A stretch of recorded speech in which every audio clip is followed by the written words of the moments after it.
My gosh, why am I so tiny? All right, hold up.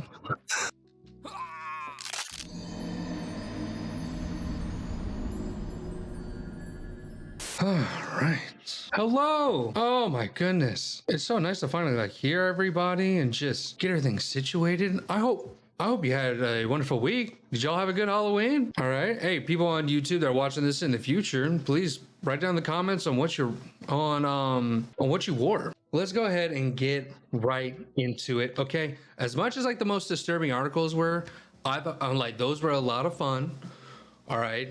But like, I kind of want to sleep at night. And I also like just want to have a little bit of ounce of trust in just anything. And that last CIA one was kind of wild. It kind of broke me a little bit. I was sketched out, to be honest, not gonna lie. But I got a big one for you today. If you couldn't tell from the title of the video or the picture here, then let me guide you on what's going on what is happening, what is up with the lights and show and music and this beautiful figure standing before you. My name is Professor Void, and we like to learn things that are based on the internet through crazy forums, open source forums, and open source things just from the YouTubes, the Wikipedia, and like the Reddits, and just having fun as we're learning and stuff. I stream mostly on Guaranteed Mondays for the show, and maybe throughout the week just playing games, doing a little bit of art for D&D stuff. And go ahead and check out my Instagram for a lot of the art and some of the highlights. What was it? I do quick, like I just did like a TikTok where I'm just sending off highlights over there. All in all, I am rambling here. Today's subject, article, topic that we're going to be learning about, and it's going to be coming up here soon.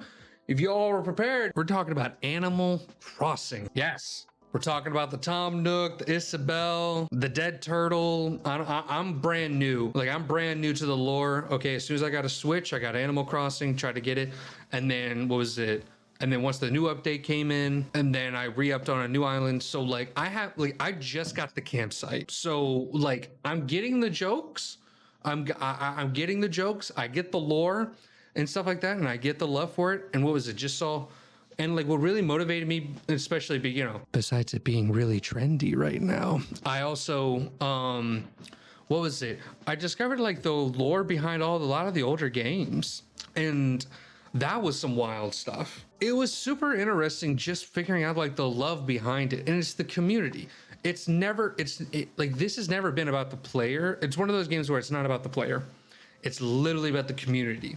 It's Sims, where you build people's things and you engage with it. Now, granted, this is the newer, like, I need to stand corrected. This is the newer version where you used to do that. Or, what was it? You always design people's stuff, but like designing whole neighborhoods and stuff like that. That's when like it got real big. All right. I think maybe, I don't know. I'm going to rattle off some things I know I'm going to get wrong. But of course, the comments are going to be open for you and the live chat too. And again, yeah, this is all recorded live. YouTube, you're probably gonna get the cleaner version of it. We're gonna be talking about the old stuff, the new stuff, and the beautiful stuff in between. I got a nice tier list of like all the special characters because God knows there's way too many villages. It would be a 5-hour session. It's already gonna be a long stream because I got an iceberg ready for like crazy theories and stuff that we're gonna bounce off. So I'm super excited for that. Oh yeah, we got a whole lot of shit planned. Let's get to it, my students. Let's get on to today's topic. Animal Crossing. The internet broke. Now, let me go ahead. Animal Crossing. From Wikipedia, the free encyclopedia. Animal Crossing is a social simulation video game series developed and published by Nintendo. The series was conceptualized and created by Kitsuya Iguchi and Hisashi Nagami. In Animal Crossing, the player character is a human who lives in a village inhabited by various anthropomorphic animals and can do various activities like fishing, bug catching, and fossil hunting. Like just the chillest type of stuff. By the way, also, if you're hanging out with animals, isn't that like a big weird thing where there's there's frog people, but there's also frogs? And like also like can't you like serve egg to like a chicken or something like that? Am I like losing my mind here? Because I'm about to be switching sides on Animal Crossing. If I'm about to give an elephant, or God forbid, like an elephant person or a fucking rhino person an ivory bag. Okay, that just won't be good. I need confirmation with that, students. Okay, I just hope that like it's not something nasty like that. The series is notable for its open-ended gameplay and use of the video game console's internal clock and calendar to simulate real passage of time. That is pretty dope, actually. I really like that, honestly. Since its initial release in 2001, 5 Animal Crossing games have been released worldwide, one each for the Nintendo 64 IK player, enhanced and reissued for the GameCube, Nintendo DS, Wii, Nintendo 3DS and Nintendo Switch. The series has been both critically and commercially successful and has sold over 60 million units worldwide.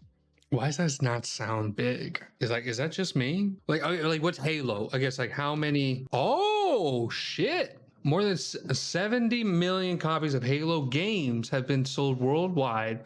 The Halo franchise has been generated 5 billion. Oh wow! I stand corrected. I'm sorry. I will back off. I'm sorry. I came in the gates doubting. 3 spin-off games have also been released: Animal Crossing, Happy Home Designer for Nintendo 3DS, Animal Crossing, Amiibo Festival for Wii U, and Animal Crossing, Pocket Camp for mobile devices. Pocket Camp. I would say, couldn't you do this all on mobile? I mean, like how good's the mobile? I wonder if mobile is good. Check out mobile.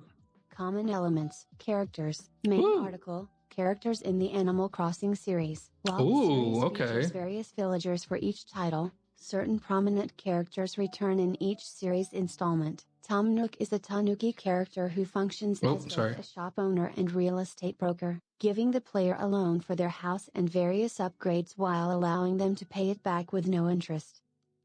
See, this is how landlords are supposed to be, okay? Not the grubby, devilish beings. Granted, like, didn't like in the old one, like Tom Nook was like ready to break your kneecaps? Mystery Seti is a mole character who appears from underground whenever players shut off the game without saving, berating them for circumventing one of the game's systems. Due to a new autosave function, he was laid off from his job in Animal Crossing, New Horizons. Although he has secured a new job as the rescue service operator. How crazy is that Animal Crossing governmental lore has a better job retention than the US or just many other governments? Like, granted, they're ready to lay you off once innovation comes in, but they'll find you a job real quick. I like that. KK Slider is a canine traveling musician, based on series composer Kazumi Totaka, who plays on certain nights in the player's town. Afterwards, he gives the player a free copy of the song played, saying that his music wants to be free. This was seen by some fans as support for music piracy, although Nintendo denied that it was intended as social commentary. Okay, Nintendo. Like you don't want to support piracy, but also, you put in your new direct animals being roommates. So just choose which side you want to be on. In New Horizons, just saying. Isabelle makes an appearance as the town community manager and secretary to Isabelle. She was originally introduced in New Leaf, where she served a similar purpose as assistant to the player character. She allows players to change the town's flag and tune, as well as reset certain aspects of town life. Nicknames and villager outfits. I was just about to say, there's like, I've been seeing so many videos of like some of y'all treat Isabelle like a hitman for certain villagers. Isabelle, I got a favor for you, please. I'm gonna need you to take out old Olive over there, okay? I don't like her tone, okay? She's just walking out with the buggy eyes, her gray fur, not really contributing. I know what she's doing with watering the flowers, but we're gonna have to get rid of her. That's why I'm just saying. I swear, that's exactly what you all would be. I see some of you on TikTok, which granted, we're going to be seeing some compilations around the end of this after the Iceberg. I have so many Animal Crossing videos. We're going to have so much fun with this. Tom Nook's apprentices, Timmy and Tommy manage the Hey. convenience store Nook's Cranny in later games in the series. Able Sisters also offers clothes for the player and is managed by sisters Mabel and Sable. I was about to say, like, for Timmy and Tommy, I would like purposely want to talk to Tommy because I always thought Tommy was like being cucked from the conversation because I was so bothered on how they would just be like, have a great day. And then like a little letters, it would just be like, day. I was like, no, Tommy, no, fuck. Like, no, let's talk, bud. Like, I love you. Please, yeah, I want your lawnmower. Please, give me your lawnmower, give me the microwave and stuff like that. I like the blue painted wall. Fucking, yeah, I want to buy it from you. Timmy, get the fuck out of here. Get the fuck out of here, okay? I'm talking to Tommy. Because I feel like he always got pushed back. And you always knew which one. I feel like the way they like had the characters set, like I always knew who Tommy was. Okay, if you were to show me, like, hold up, let's see this. If you look me dead in the face, I don't know why it's not letting me get a little closer, but, oh, can you all see my cursor? No, you can't. But the one closest to Isabel is Tommy, okay? Because look, Timmy in the photo, he's closer and he's wearing the, wait a minute. Yeah. No. Tommy was the one rocking outside, so he's the one with the flag. Tommy's the one, yeah, Tommy was put outside. Tom Nook didn't even want to look at him or something. I don't know what happened to the, like, Tom's wife back in the day. Maybe it was like a nasty divorce or something. I don't know. Okay, I don't know how nasty things were. Okay, that's not my place. But I'm just saying, like I don't think Tom is giving his boys like the proper tender loving care. Okay. Tom Nook's apprentices, Timmy and Tommy, manage. The Wikipedia article says Tommy's second. Like, they don't give him any love. There's no love for Tommy. Able Sisters also offers clothes for the player and is managed by sisters Mabel and Sable, two new characters. I feel like Mabel and Sable are freaks. Like, they're freaky. Like, they're the ones that, like, those are like the twins that people want to get with or something. Like, they would allow you. Yeah. Two new characters, Orville and Wilbur, manage Dodo Airlines, which is the only airport on the deserted island. Gameplay. Those are the gay pilots. Gameplay. In the Animal Crossing games, the player assumes the role of a human character who moves into a rural village populated with anthropomorphic animals, and lives there indefinitely. Gameplay is open-ended, players have no defined objectives, but are instead encouraged to spend their time in the village performing any number of activities which include collecting items, Hell yeah. plants, bug catching, fishing, and socializing with the village's residents. Animal Crossing games are played in real time, utilizing the video game console's internal clock and calendar. Thus, passage of time in the game world reflects that in reality, as well as the current season and time of day. Some in-game events, such as holidays or the growth of a tree, occur at certain times or require some duration of time to have passed. Oh, by the way, Jack also, because they're talking about holidays and Halloween, Jack is a little bitch. Okay. I thought, now granted, I love him. I absolutely love him. Okay. By the way, he's like, I think he's he gives me like swinger vibes.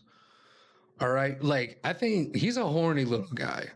He's a little freak. Like, let me tell you, he gets hard on for hard candy. I gave this motherfucker a lollipop and he's just, I swear, he just went, oh, lollipop.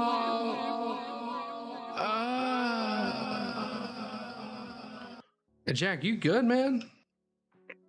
Granted, he gave me some scary flooring, which are fucking gorgeous, by the way. One notable feature of the Animal Crossing series is the high level of customization available, some of which affects the outcome of the game. The player character is both named and gendered by the real-life player at the start of the game, and their appearance can be modified by buying or designing custom clothes and accessories or changing the hairstyle. Introduced in Wild World, the player's house can also be furnished, decorated, and later expanded. The player can purchase and collect furniture and place it anywhere in the house, as well as change both the wallpaper and floor designs. While its terrain, building locations, and initial residents are randomly generated when the game is first begun, except in New Leaf, in which the player decides between 4 given towns, and New Horizons, in which the player similarly decides between 4 given islands. The village's name and anthem, as well as some of the residents' catchphrases, are also determined by the player.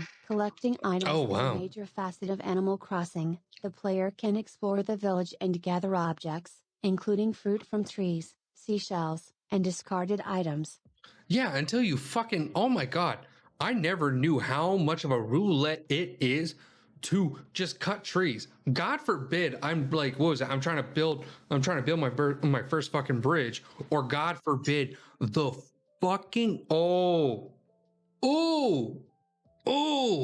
that, what was it? I think you're building the museum. Holy shit. God forbid you have to experience the fact of gaining 30 iron ingots. Holy shit. I would fucking burn my village down. All right. I would shoot Tom Nook in the knee if it meant I could get iron ingots. I would do it right in front of Tommy. I would. Granted, also I was fucking up on my first island because I destroyed like all of my rocks. Because I had no idea. Like, I thought I was doing Minecraft vibes. Okay, like I ate the fruit. I ate like all the fruit because I was like, oh shit, is this like life? Is this like a life bar? Because again, they don't like what I love about the game and what I don't love about it also is that they don't really hold your hand. Like, they'll tell you something, but you have to interact with them. You have to interact with the people. And if you don't interact with the people, then you don't learn shit. Okay? Like, that's the thing. The plot doesn't move until you start talking to people. That's it. That's about it. And God, I didn't know that the fruit gave you strength and then you destroyed your rocks. No idea. Because like, what was it? With the wooden shovel, I was hitting the rocks, and like I was getting these iron ingots. And oh, by the way, like also I was only getting like 3 things because I didn't know the fucking digging the hole. Like, where's my thing? Where's my shit? Here it is. The fucking strategy, and then Rock Boy here, stuff like that. And then you're there. That strat, I did not know about that strat at all. At all. Okay? No idea. I feel like I just like did two balls in a butthole there. Okay. And collecting items. Yeah, collecting those fucking iron Nearly ingots. all objects can be sold for bells, the in-game currency. Players collect objects to obtain more bells, which can then be used to buy furniture and clothing, purchase home expansions, and play games. A number of specialized tools are available for other activities such as fishing and insect collecting. Special items, such as fossils and paintings, may be donated to the village museum. Paintings. The player can choose to socialize with the other animal residents by engaging in conversation, sending and receiving letters, bartering, or playing hide and seek. Residents may move in or out of the village depending on the player's actions. But what was it? I really lucked out. I fucking love my villagers. I have Pashmina and Coach. I fucking love them both. I think like my plot around them is Pashmina is like the older sister. She came out to her family. And like she had to like run away and stuff, and so now she's like doing this kind of whole thing. So she's like a super young, like she's like no. I would say like maybe she's like 2 years older than my character. And Coach is like a war vet, and he's like a little bit ignorant. He's gonna be a little problematic. Okay, let's just say that. And he like calls me Stubbles, and like what was the Pashmina calls me Kidder, which is just like the cutest thing in the whole wide world. And then what was it? Oh yeah. And then I have Sherry, which I fucking love her because like she's always talking about posing up, and I love that and stuff. And so basically like right now, like my whole plot point is like we have the trifecta, which I have Olive. She's like a local. She's like innocent. And she calls me Sweet Pea, and it's fucking adorable. And like it's Sweet Pea, Sherry, and Pashmina, and they're like the trifecta.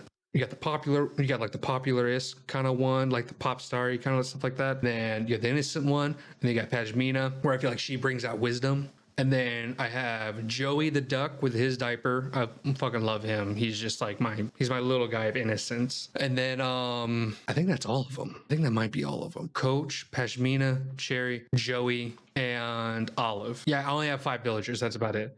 And I'm supposed to get 5 more, and I've already plotted out the storyline on how everything goes. Let's get right back to All this. installments of Animal Crossing allow some form of communication between players, both offline and online. A single village can house up to 4 human players, though only one can be exploring the village at any given time. The players can interact via written messages through the village post office or bulletin board. The GameCube iteration allows players to travel to other villages by trading memory cards written with the game data. But all subsequent installments allow players to travel and interact online via Nintendo Wi-Fi connection, although City Folk also allows the DS suitcase to travel to others' towns. See that? That's really dope. Also, the fucking bulletin board. I've been seeing y'all out there, and you are some of the most passive aggressive. Well, like, oh my goodness, that's something like I gotta point out too. The culture of passive aggressiveness in this game, not even from the actual game mechanics itself. You and me, the fans, I love it. I love it. Just because I know like the GameCube one, it will tear you to shreds from limb. They like, oh yeah, like they call you ugly and stuff like that. They resent your existence. It's beautiful. It's amazing.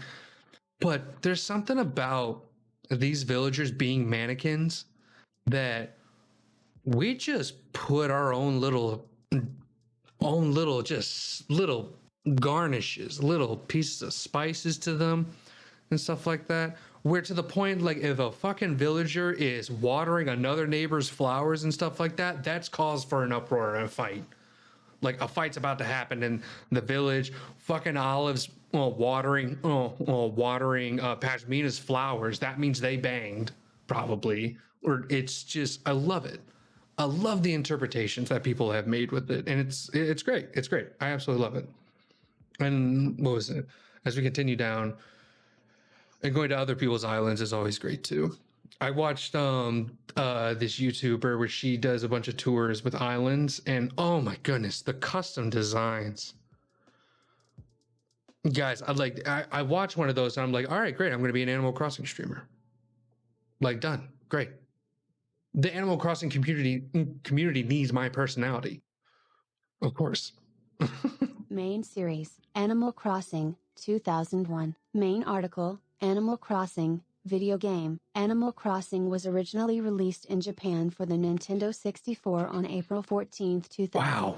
It was enhanced and released on the GameCube the same year. This version was localized and released in North America on September 16, 2002. Australia on October 17, 2003, and Europe on September 24, 2004. An extended version titled Dobutsu no Mori E+ was released on June 27, 2003 in Japan. The Nintendo 64 version of the game was released in China in 2006 for IK Player. And damn, China. IK Player? Is this the let's see, wait. A joint venture between Nintendo and Taiwanese American scientist Wei Yin after China had made claims of banning video games. Damn, China? Fuck. It's brutal. But this was the one where they were absolutely mean with you, right? Let's see. Let's go right ahead and let's check out let's see if YouTube already has commercials for that one. I know I was kind of lining up the YouTube ones, but this is going to be a whole back and forth kind of situation. This whole journey here, goodness. A real-time game that's happening every second of every day? Your characters were ugly as hell. Why do they have horns? Why do they look like Swedish gnomes with horns? That's her hair? What about the previous guy? What's up, Space Cat? What, his hair? What is this beady, raisin-eyed dude? I can't speak for him. Okay, valid. But I'm okay with that being the hair. All right, that's fine. But that guy, Viking. Real-time game that's happening every second of every day? They have not changed one aspect of this game. They just updated the style of it. It's Animal Crossing for the Nintendo GameCube. Get your own place and become part of a thriving community. Hell yeah. Your neighbors, chat with them, or Is that Tommy? Yeah. Oh, I've seen him. I've seen him in the new one. Look at Help that. them by running errands. They'll reward you with cash, food, or even things to decorate your new home. Furnish your home any way you want, or pay off your loan and buy a better one. Choose different activities for different days. Cap Catch up. insects, go fishing, or dig up fossils. As See, like, there's like not one, like, besides like maybe like a graphical update, they really haven't changed much. This curse, like this house, I love this house. That's a cute house. It's like a suburban little house. I like that. Little shingles. change so Oh, do they? What was it? In the new one, I don't think I've seen the window. your activities. Up to 4 players Oh, can join New the Year fun, blathers. trade with them, or arrange scavenger hunts. For a change of pace, hop a train to visit another village. Find Oh, new they do a items and train. tasty fruit. There's always plenty to do, and something is always happening in Animal Crossing. Hell yeah. There. Here is the true story. Oh my God. Oh. I'm ready to play Animal Crossing. He's ready to play Animal Crossing right now. Holy shit. My dude either did like 20 lines or he is amped. Pick to live in a video game. And find out what happens when they stop being themselves. Ah. Beating someone else. Animal Crossing. What would you do if that was down the hall? What would you do? Seeing that silhouette down the hall? No. For Nintendo GameCube. A walrus moved into the village today. That's you, Space Cat? I just been fishing, you know, seeing some pals. All wrong. Oh, shit. Fish and see his pals. I'm the one getting the job, attending the Welcome to Animal Crossing, the live game that's happening every minute of every day, whether you're playing or not. Hey, it's called a lawnmower. Other people have to live here too, you know. Rated E for everyone. Oh, I miss GameCube. And I miss commercials like that. And like, I think, like, what was it? They were doing like 90s fucking drama shit, which is kind of fun. story. 4 friends pick to live in a video game. And find out what happens when they stop being themselves. And start being someone else. Animal Crossing for Nintendo GameCube. Today I was like, let's redecorate the house. And I was like, maybe we should Yeah. get some furniture first. Nice outfit. Where'd you get it? A garbage dump? Oh my God. Welcome to Animal Crossing, the live game that's happening every minute of every day, whether you're playing or not. Winter's coming soon. Should I make pants for that? Rated E for everyone. But yeah, chill game. So, and then, what was it? And then we got like kind of the in-betweeners. What was your favorite? Students? Did you have like a go-to? Were you an OG? Huh? Were you OG or were you like in between? Like what was up? Animal Crossing. Animal Crossing, Wild World, 2005. Main article, Animal Crossing. Absolutely OG GameCube. Wild World. Animal Crossing, Wild World was released for the Nintendo DS in Japan on November 23, 2005. I bet it was pretty good. North America on December 5, 2005. Australia on December 8, 2005. And Europe on March 31, 2006. It was the first game in the series to use Nintendo Wi-Fi connection.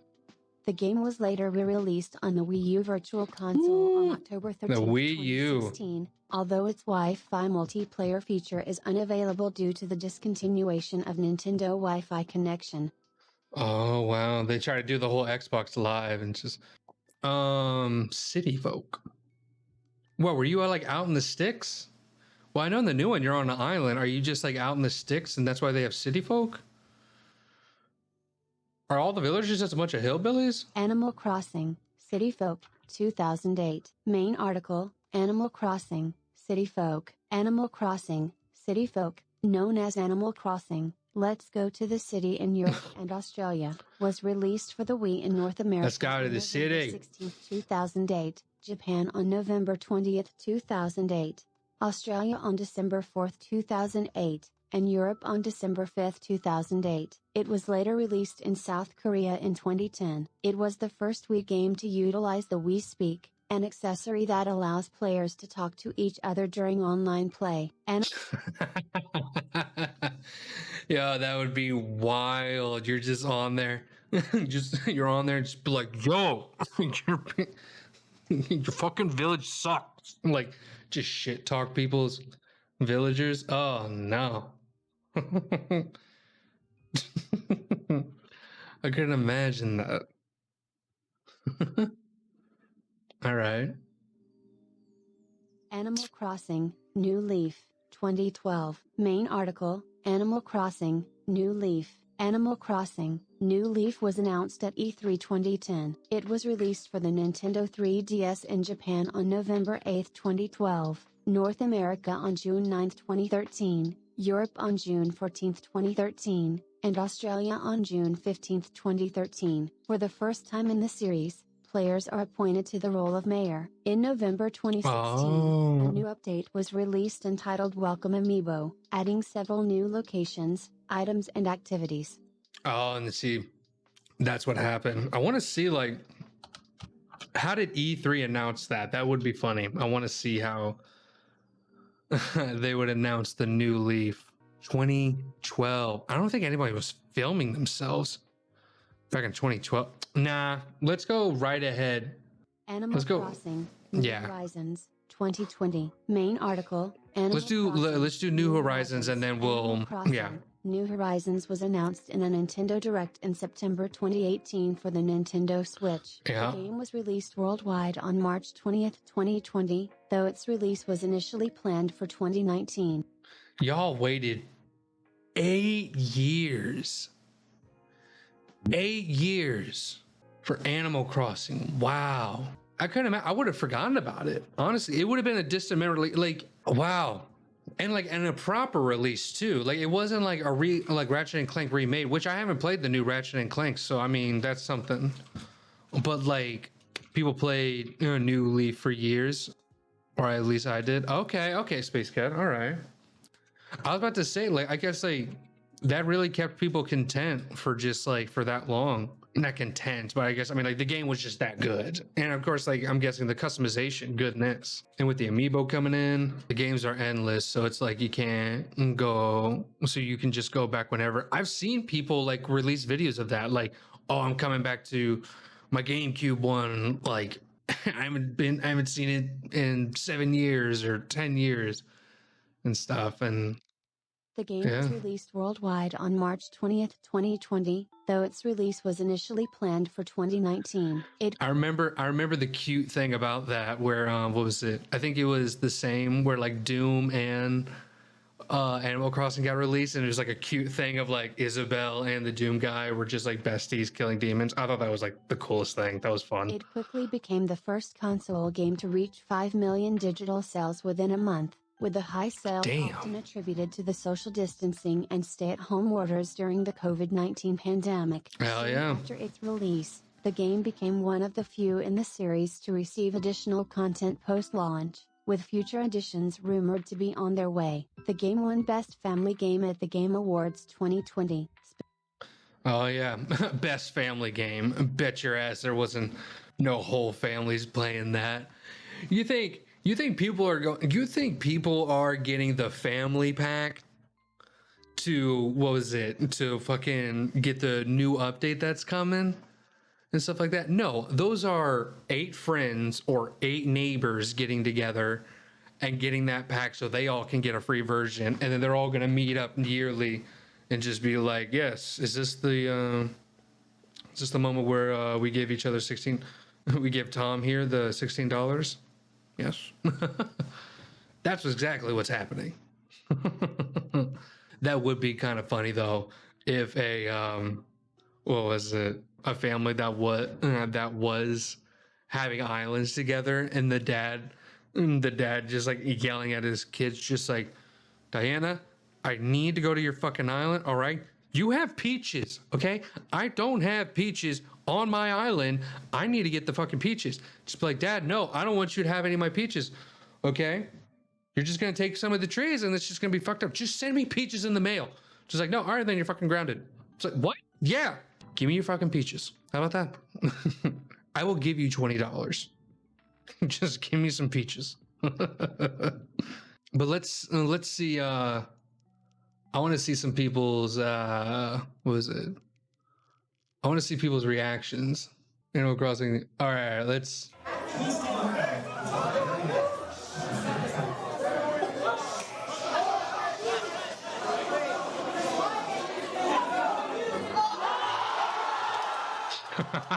There it is. And again, this is Animal Crossing New Horizons live reaction compilation at Nintendo New York. 2018 reveal to 2020 direct. Okay. We got Isabel. You gotta love to see all these grown men. It was a teaser. Okay. Just like granted, again, there's a diverse array of Animal Crossing. I just love to see, like, it's just funny to see a bunch of grown men surrounded by Isabel, just like they're almost conducting a sports interview. They're like, Isabel, how was the game? I love it. Let's go. She's so fucking cute.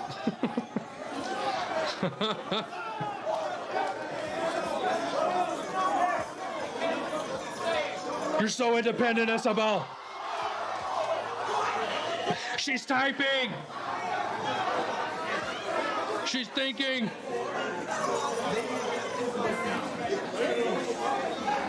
Oh my God. Oh, this is her in Smash, isn't it? Yes, okay.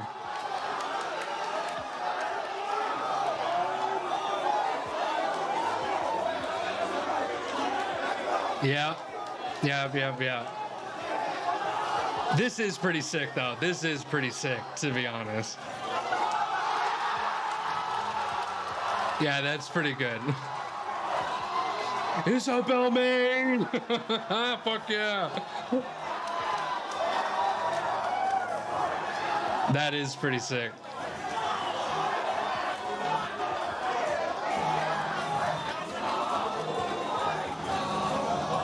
Oh my God. Did any of you see Sora coming in? Oh, I got teary-eyed.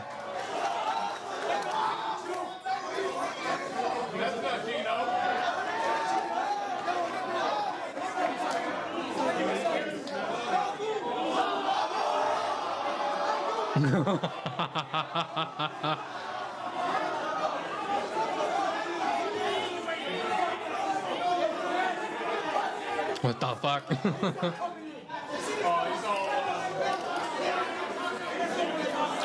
Wait, so what is this? Because they just showed her going into Smash. Oh, no. I completely forgot. Smash was like in 2018. So they released her early.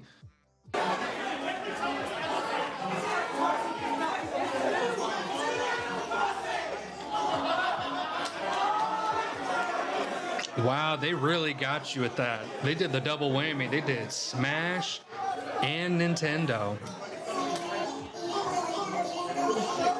You have no idea what she's saying, but the boss is talking.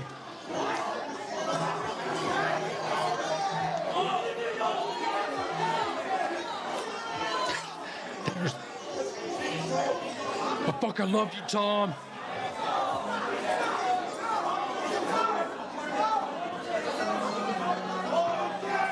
Why is Tom looking so pissed?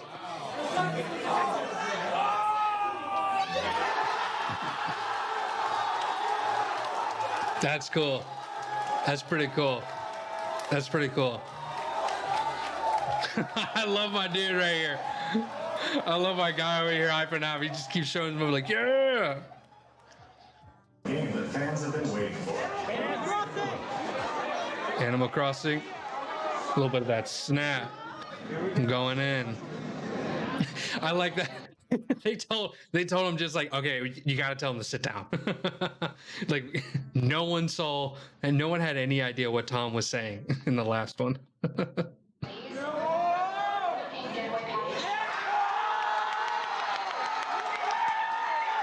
Soon be arriving at your desert island.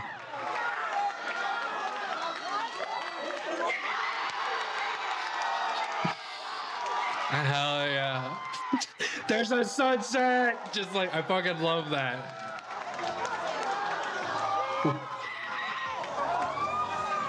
We're shaking trees. We're picking up sticks. We're building shit. Oh, I bet. Like, this is fucking sick. We're mining shit. We're dropping logs. Campfire. What's that? Fucking dragonfly? What is that shit? We're cleaning shit. Pocket Camp 2! Pocket Camp 2. Oh! Oh, I love that. Oh! We're pole vaulting? What is that?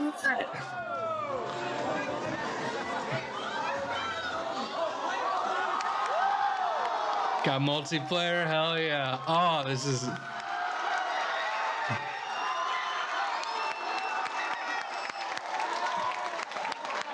Oh, what is this? It's your itemized bill. Airfare, accommodation, labor tax, and of course, your Nook phone. For your grand total of some of, this guy was flipping them off. That's good. That's good. That's good. What are they just releasing, or is this like just different people's reactions?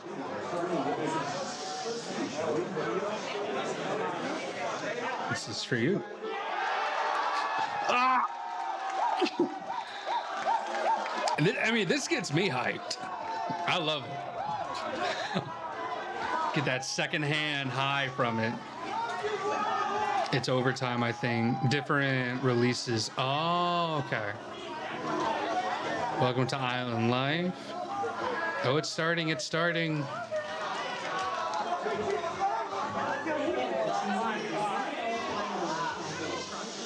A laid-back, relaxing time in a haven of nature awaits.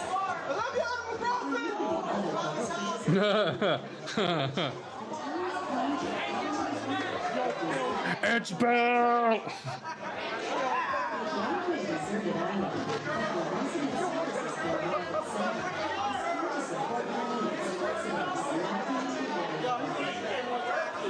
Oh, that's cool. Everyone already has their switches and stuff. Is that Mario with the bow tie? What the hell?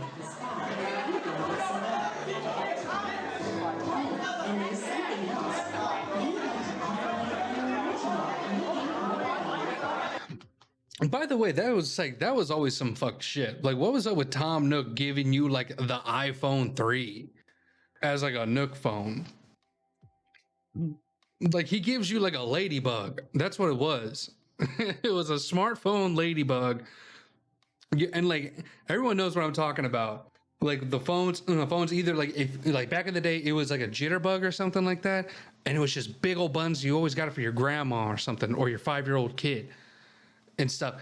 Like, Tom Nook gives you like the smartphone version of that. Granted, I mean, you're on an island and stuff like that, so it's all secluded, but still, like, the fuck, Tom? Like, I'm giving you 50 grand. You can't shill out that Tom Nook X. I'm just saying, like, I'm hanging out with the equivalent of fucking Steve Jobs and Jeffrey Bezos here. Like, you own me, you own the island. Like, let me fucking give me the phone, dude.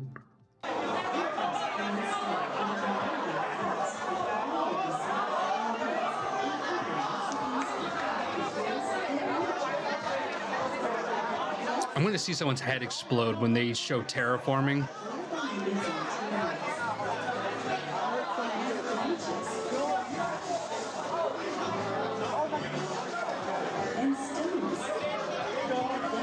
And stones.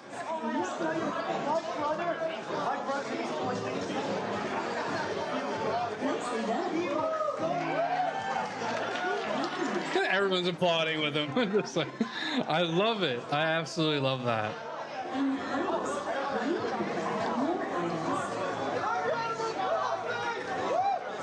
That's awesome.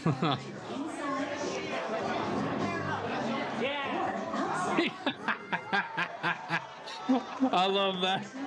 Place a log down.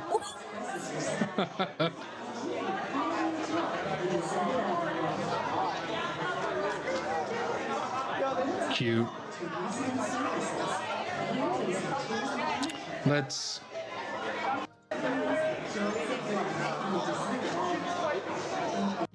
Yeah, we're getting some fish. Oh.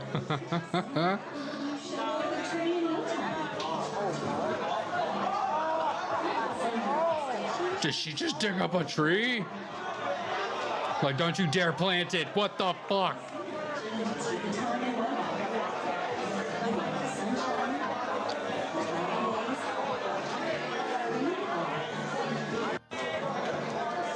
Right.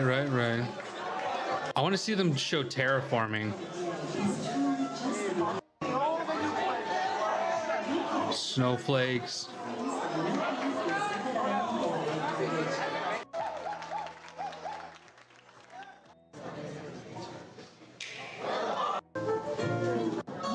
Smartphone's camera function. Okay. Scan the QR codes. I like it how, like, over time the employees be like, okay, we don't, like, okay, first we gotta tell them to sit down. Okay, fuck that. We gotta tell everyone to get back. Shit's getting wild. Support for the games. Oh, I fucking love it. Also,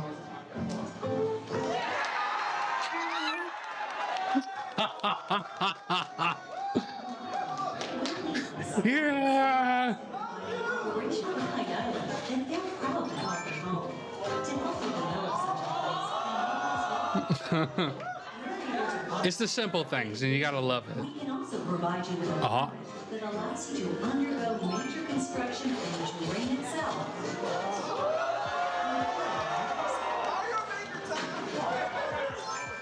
And cliffs. Oh my god. With your very own infrastructure maintenance and construction permits,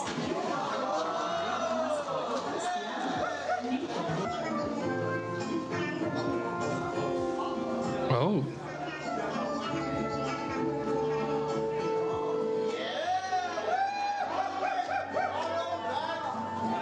Aw. I don't follow Tom Nook. What the fuck? Hold up. I gotta follow him.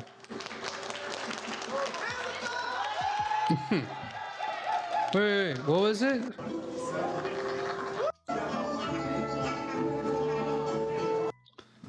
Add an Animal Crossing? I want to follow Tom Nook. I gotta follow him. The fuck? Oh shit, they're starting a new Judge Judy. I gotta close out the session. Animal fucking, let me access my keyboard. What the fuck?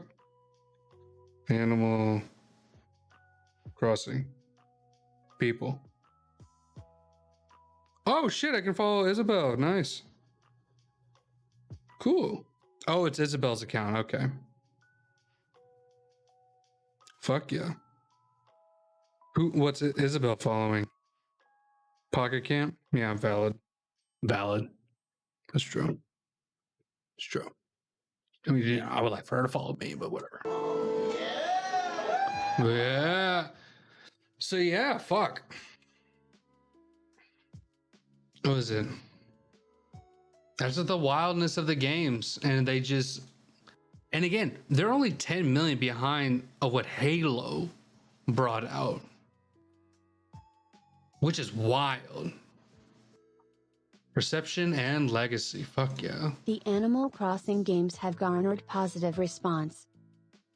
The first 4 main series games are among the best-selling video games for their respective consoles. Animal Crossing has sold 2.71 million copies, Wild World 11.75 million, City Folk 3.38 million, New Leaf 12.82 million, and Happy Home Designer 3.04 million. New Horizons eclipsed the lifetime sales of all past installments within its first 6 weeks of release, and became the second best-selling game on the Nintendo Switch system with 32.63 million sales. Amiibo Festival was a critical and commercial failure. In Japan, it only sold 7,872 copies. In total, the Animal Crossing franchise has sold 66.33 million units worldwide. In terms of digital revenue, The It's a mobile lot. game Pocket Camp grossed over $150 million by April 2020. New Horizons grossed $654 million in digital sales as of Ooh, December that's money. 2020, bringing combined digital revenue to over $804 million for New Horizons and Pocket Camp as of December 2020. Female demographic. Former president of Nintendo Satoru Iwata noted that 56% of people who pre-ordered Animal Crossing New Leaf were female, with many of them purchasing a Nintendo 3DS specifically for the game. He found the game's success with women between the ages of 19 to 24 to be particularly noteworthy. Yeah, I mean, it was a cute fucking game. We go back to this and like, I mean, well, granted, this was like, I think this was originally like a Smash announcement or something. But granted, also, like, I mean, fuck, like, still seeing amount of my boys out there supporting Isabel. Cool, but that's astonishing. I wonder, you know what? I'm looking this up real quick. So, according on March 9th, 2021, the leading the way was the life simulation game Sims 4, while Minecraft, Rust, Fortnite, and Call of Duty rounded up the top 5. These were followed by Ark, Lego Star Wars, Planet Zoo, Anno 1800, and Skyrim. Kingu also delved into the age range of its female customers, 60% range from ages 18 to 34. There you go. There you go. Sims 4 and Minecraft. That is your go-to. So builders. All right. Cool. So yeah, I mean, no, that would associate. I mean, like, again, we're trying to follow statistics, but I mean, gosh, there's the gaming community to throw it in as like a female demographic. Geez, and it's impossible on that part. Still though, I mean, what was it on how male dominated the gaming community is? The top 3 are the top, well, at least the top 2 being builders, which I mean, yeah, I don't want to be in a Call of Duty lobby at all. Those terrify me. What the fuck? Hong Kong protests. Hong Kong protests. During the COVID-19 pandemic, Animal Crossing New Horizons was used by democracy activists in Hong Kong as a platform to protest. In reaction, the game, although not officially available in mainland China, has been removed from online stores such as Taobao, but parallel import copies continue to remain on sale. Wow, how? I want to know how. What? This video has been pulled off the Chinese gray market e-commerce platform Reuters check show after Hong Kong activist Joshua Wong used the game to protest against Beijing rule of China's territory. What? The game Animal Crossing New Horizons is called... Yeah. Here. I think y'all can see that. Joshua Wong, a Hong Kong democracy activist, took his protests to the game last week and on Twitter posted a screenshot of his island decorated with a banner saying, "Free Hong Kong, Revolution Now." China has stringent rules on content from everything from video games to movies and music, censoring anything it believes violates core socialist values. Gaming companies must also seek licenses for the games they want to publish. Nintendo launched console sales in China with tech giant Tencent in December, but players in China can only access multiplayer connections for games such as Animal Crossing via foreign editions available on the gray market via platforms such as Pinduoduo and Taobao. However, since Joshua Wong's Twitter post, searches for Animal Crossing New Horizons have showed no results on Pinduoduo. On Alibaba's Taobao, some vendors are trying to circumvent the crackdown by directing potential buyers towards listings that sell the game without using its title in the description. Some Animal Crossing players in China have created scenarios that mirror the real world, with temperature checkpoints and avatars wearing face masks. Joshua Wong has since shared pictures of his island showing portraits of Chinese President Xi Jinping and World Health Organization head Tedros Adhanom at a funeral simulation with a sign saying Wuhan pneumonia. This is what we do in #Animal Crossing. Maybe it's why these people are so anxious to go back to the game, he said on Twitter. It is not clear whether the pulling of the game is a directive from China's content regulator or a act by politically sensitive e-commerce platforms. Alibaba and Pinduoduo representatives were not immediately available for comment on Friday afternoon. In February, Video Game Plague Incorporated, where players create a pathogen to destroy the world, was removed from Apple's Chinese App Store after regulators said it contained illegal content. What? Okay. We got a free think here. I like free thinking. Progress report. Hi, and welcome to the Freethink Progress Report, where we explore what the solutions of today will mean for your tomorrow. I'm up helping my mom this week, hence the change of scenery. There are different cats here, too. Today we're going to talk about contact tracing, a new coronavirus test, and revolutions inside of video games. In many countries, the right to a free and independent press is not really a thing. But many of those same countries do allow access to video games. So, now these virtual worlds are becoming powerful venues for protest. In Minecraft, players recently built a virtual library that contains banned or prohibited writings so that information can slip past government censors. And now in Hong Kong, democracy protests have been forced to pause for social distancing. Many of those protesters are using the popular Nintendo game Animal Crossing as a place to voice their protest.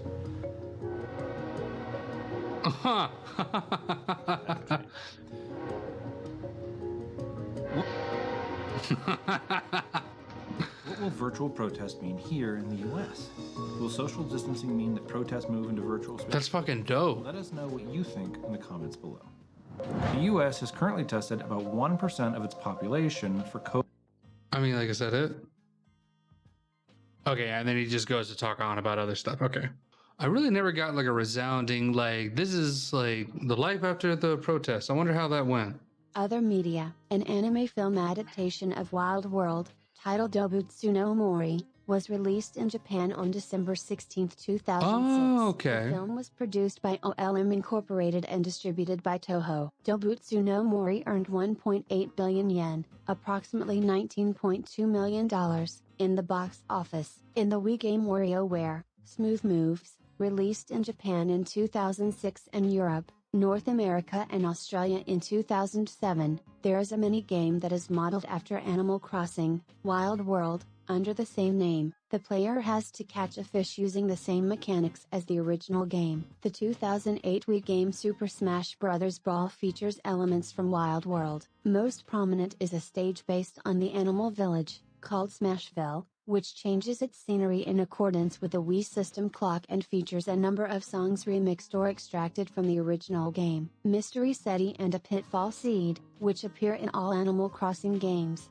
are available as an assist trophy and an item respectively. Brawl also features 24 collectible trophies based on Animal Crossing characters and items. Wii Music features 2 playable songs from Animal Crossing. The minigame Animal Crossing Sweet Day in Nintendo Land is based on the Animal Crossing game series. The objective of the game is for the Wii Remote players, 1 to 4, to gather large amounts of candy scattered around the area and store them in their head without getting caught by the gatekeepers, who are controlled using the 2 Wii U gamepad analog sticks. A playable character called Villager represents the Animal Crossing series as a fighter in Super Smash Bros. For Nintendo 3DS and Wii U and Super Smash Bros. Ultimate. Classic. The character has both male and female variants, which are selected when choosing the character. The character's moves include the ability to catch other players in a net and firing Lloyd the Gyroid as a missile. Additionally, Isabelle from New Leaf appears as an assist trophy, and later appeared as a standalone fighter in Ultimate. 2 new Animal Crossing stages appear in the games, Town and City from City Folk in the Wii U version, and Tortimer Island from New Leaf in the 3DS version. Smashville from Brawl returns in the Wii U version. Villager and Isabelle are playable characters in Mario Kart 8 via downloadable content, along with a racetrack based on Animal Crossing and a cup named after the series known as the Crossing Cup. The 2 racers, along with the Animal Crossing track, were also included in the Nintendo Switch version of the game, Mario Kart 8 Deluxe, along with a racing suit based on the series for the Mii. In June 2015, Isabelle and Mr. Resetti themed cosmetics were added as costumes options for the player's Palago companion in Monster Hunter 4 Ultimate. External link. Well, hot damn. Okay. I am going to use the restroom and get some water. And we'll be right back because we got a tier list going.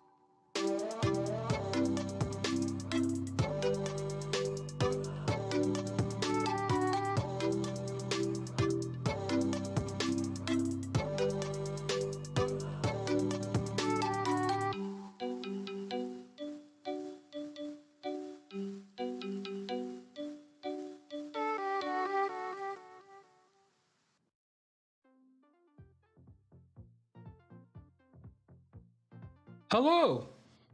I'm back. All right. Woo. Wowa wooey woo woo. I am not going to do a tier list over 400. Okay, that is a separate stream of itself. Okay. But what we are going to do is we are going to do a tier list of all the specialty ones from all the games. Now, granted, I will not know most of them, but that's okay because we have a wonderful thing called the Animal Crossing fandom. So here we are, ladies and gentlemen. We have the Animal Crossing tier list. Why the fuck is King Boo here? So let us see who the absolute hell are all these people. Okay, let's go ahead and get started. We got a stork on the first person. We got a cotton candy, red lipstick. We got the blue eyeliner. Reminds me of some like 50s mom. I already kind of like the look. Let's see if we can pull her up real quick on here. Let's see. La da da da da da da da da da da da da. Mamamoo. Here we go. Phyllis. That's a cutie. Her birthday is coming up. Yes. She is a pelican. Not a pelican.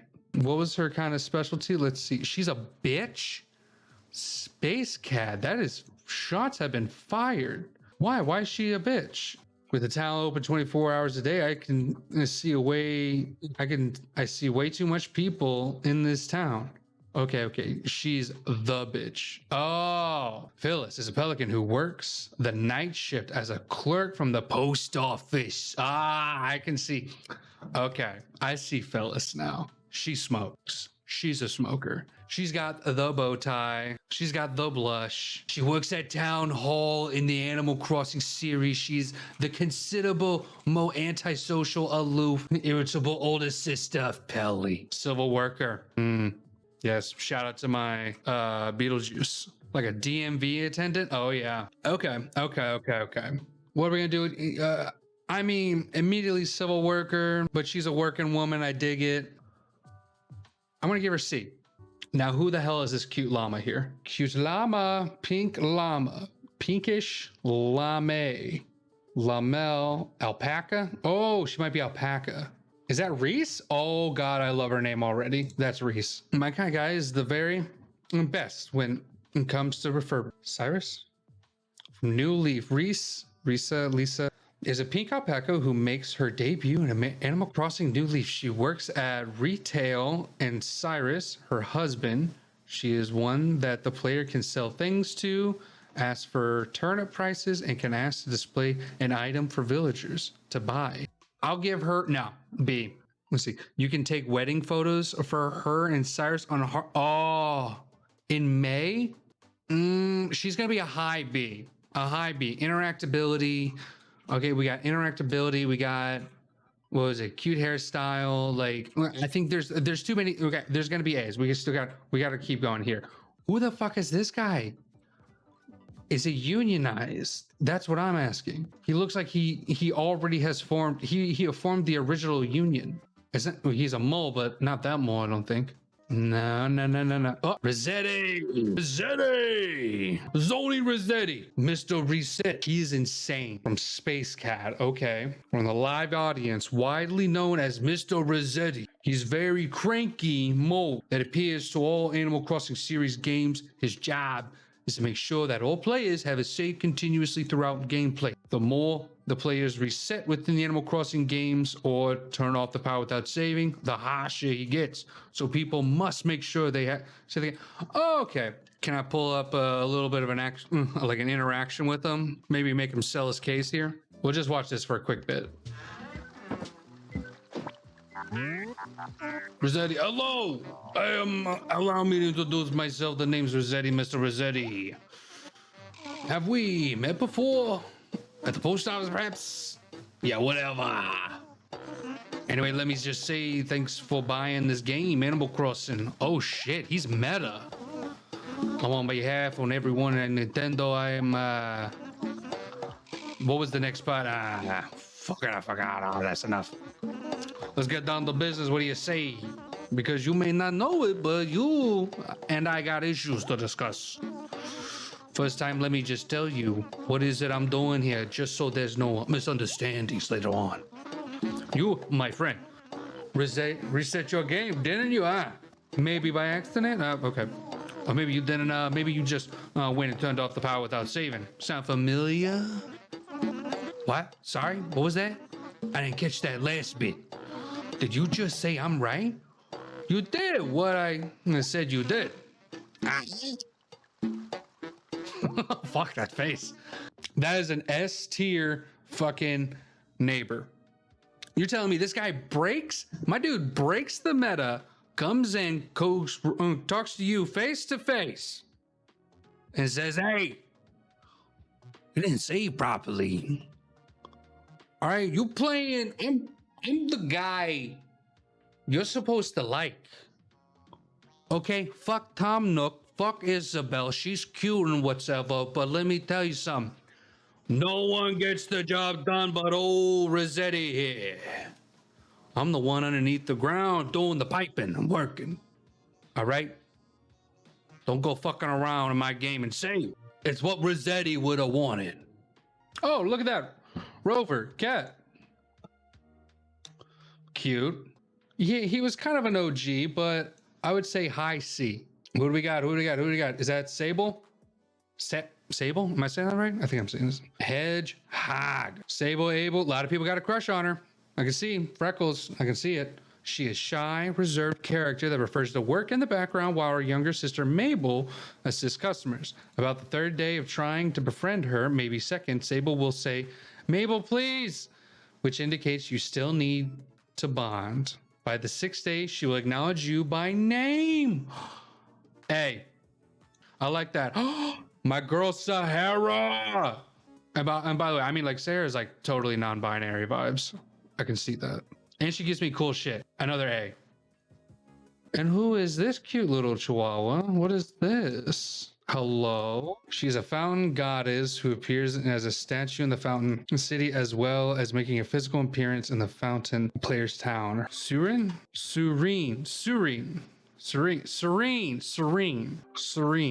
Got it. Like Serene Williams. Okay. Nah. See, Tom, the man, the legend, Tom Nook. I mean, don't need any questions. He's the guy. Like Rossetti and Tom Nook know that you're playing a game, but everyone else doesn't know this shit. Wendell, who are you? Is a pattern selling traveling artist in Animal Crossing series. He has slightly different roles in each game he has appeared, but they all revolve around artistic ability and design skills.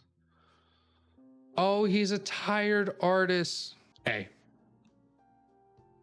Oh, this bitch. Yeah, F. You take up all my item slots. You take up all the balloons, okay? You take up all the message bottle. Everything that is hopeful and wonderful that you take, you put a fucking egg in it. Now, who's this cute cat person? Let's see. Katie, hello. Little town visitor, love the bangs.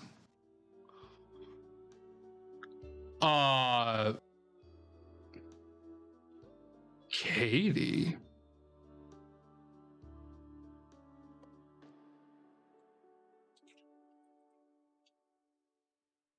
She's a child. Oh God. Okay. All right. Yeah, we'll just throw her up. Throw up as B. No, Katrina. Fuck it. I like her. She's cool. She's cool as fuck. I'll throw her up as A. Okay. Kicks. Let me see that. Oh, he's a bad boy. New Leaf, he runs a shoe shop. Oh, but he gets nice, which sells both. Oh, so he turned into a better life. That's good. New Leaf. Aw, he turned over a new leaf and made kicks. Yeah, you're going up there. I like that. This must be labeled then. Can we go to label? Let's see. Okay. Also known as Labelle, is a special character in Animal Crossing business, serves as a store clerk, accessories clerk, store new leaf, special visitor who rewards unique clothing and player models for. Oh, she is the younger sister of Sable and the older sister of Mabel, and left home to work as a fashion designer in the city following her parents' death. Oh, yeah. A couple icebergs. I like these. I like these two. They remind me of Kappa. They're kind of cool. The bowl haircut's bothering me though, so we're gonna put you at a C. Oh, this drunken sailor dude, I fucking love him. He's hilarious. Nah, you're not supposed to. But we got Isabel. Yeah, she's top A. What, you don't think that? No, she does some kick-ass singing. No, great. And she's in Smash. And she's kicking ass. She's with the Doom guy. And so, you know what? She's above top. Well, I'm trying. Hold up. Jackie, this perverted little guy, but I also love him. This horny candy lover. Nah, you know what? He's metas too. I'll throw him up his ass too. Oh yeah, she does hair, right? Yeah, no, I saw her in the new trailer. I really love her look. We'll put you up. Yeah, we'll put you up there. Oh, is this like the? Oh shit! Is this the Christmas character? Is this like the holiday character? Oh no. Okay, I kind of like them back there. Yeah. Whoa. This dude's looking rough. She? Oh, I'm sorry, miss. Cop. Let's just go ahead and deal with you there. Ooh, hello, Brewster. Yeah, you might have to be top A. I think you're hiding something with those glasses and stuff. You're telling me the bartender of Animal Crossing doesn't know some shit? Tom having a rough day? Oh my gosh, this guy has like the white person, like smiling face. It's like the Nice cock. kind of thing. Like, though he's very much adorable. I'll put him out a low B. Okay, if we're gonna look up something, I gotta look up this King Boo kind of person. Okay, they look really fucking cute. Is a spirit special character that appears in Animal Crossing series in the early hours of the morning, usually between 12 a.m. and 4 a.m. In New Horizon, he appears between 8 p.m. and 4 a.m. He is absent in Animal Forest, although it was added later in New Leaf. Okay, so someone can die. After the player returns, he will ask player wants an expensive item, 10,000 bells, for the reward, or an item they do not currently own. Which will always announce if the item is clothing, furniture, flooring, wallpaper. Choosing an expensive item does not guarantee valuable reward, and a cheap item or one of the players. All right. Oh shit, that's kind of cool though. Oh, well, thank you for noticing. I'm afraid I can't explain why right now. I must ask you to collect all 5 spirits in the village. If I don't, Lord Smarty Pants will punish me. Oh gosh, of course, I'm the one. What? For spirits, bug catching skills. All right. What happens when you collect all of them? Wow, you did it. You gathered all of them. Yeah, he's fucking adorable. I want to find him. And he's really cute. And you're the only dead person. So I kind of want to put him in S. And you're saying that I get valuable shit? Fuck yeah. So what the fuck? Who's the mannequin person? Oh, wow. Blanca is a special character in the Animal Crossing series. Blanca's English name likely comes from the word blank, referring to her blank face. Blanca would randomly appear in visiting other towns. The first time the player has met her, Blanca will have no face. She'll ask the player to draw. Oh, that's kind of fucking cool.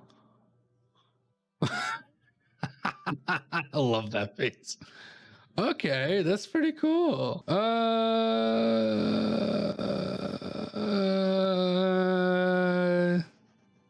You're there, right there. Oh, this son of a bitch. First I didn't like him. because he was taking something from me. But then also he gave me cool shit. So yeah, hell yeah. And the girl, boom, right there, Mabel, the OG. You gave me my fresh kicks before anyone else was able to. Who are you? I kind of want to learn about you. Who is this? Who are you? Who are you? Pave. Viva Festival. Fuck yeah. Character who appears in City Folk, New Leaf, and New Horizons. His name may originate from the word pavio, which is Portuguese for peacock. Oh, so we got some gay representation. I see, which is dope. Yeah. Oh, the Turnip King. You got the turnip stonks, right? I see you. Okay, then let's, you're the person that's gonna be making me money. So you automatically have pay to win. Ooh, the Dream Lady, another meta person. I like her a lot. Nah, what am I saying? I'm not feeling it. I don't even know what. I lost it. Lost the vibe. The Dream Lady's cool, but nah, I wasn't. She's got boobas. We'll put you behind Brewster. Ooh, dragon. This is what a lot I've been seeing on like TikTok, where a lot of people want to run away with this man. Right? Very like, what was it? Hot goth boy. Right? Which I understand. I understand the rebelliousness of it. And I mean, dragons are dope and they like insects. So that's kind of cool, but also creepy. But I dig it. I respect it. Not my kind of vibe, though. They're badass, but not that badass. I'll put you right there.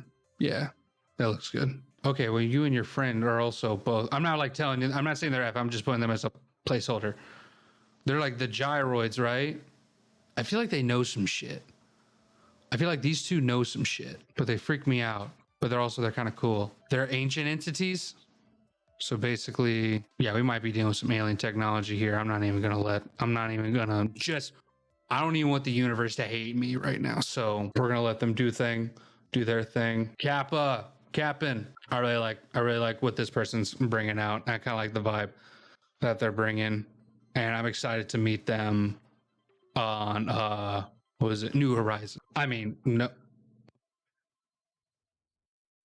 Like there's no conversation. Yeah, you're right, Space Cad. On Friday, you know what's up.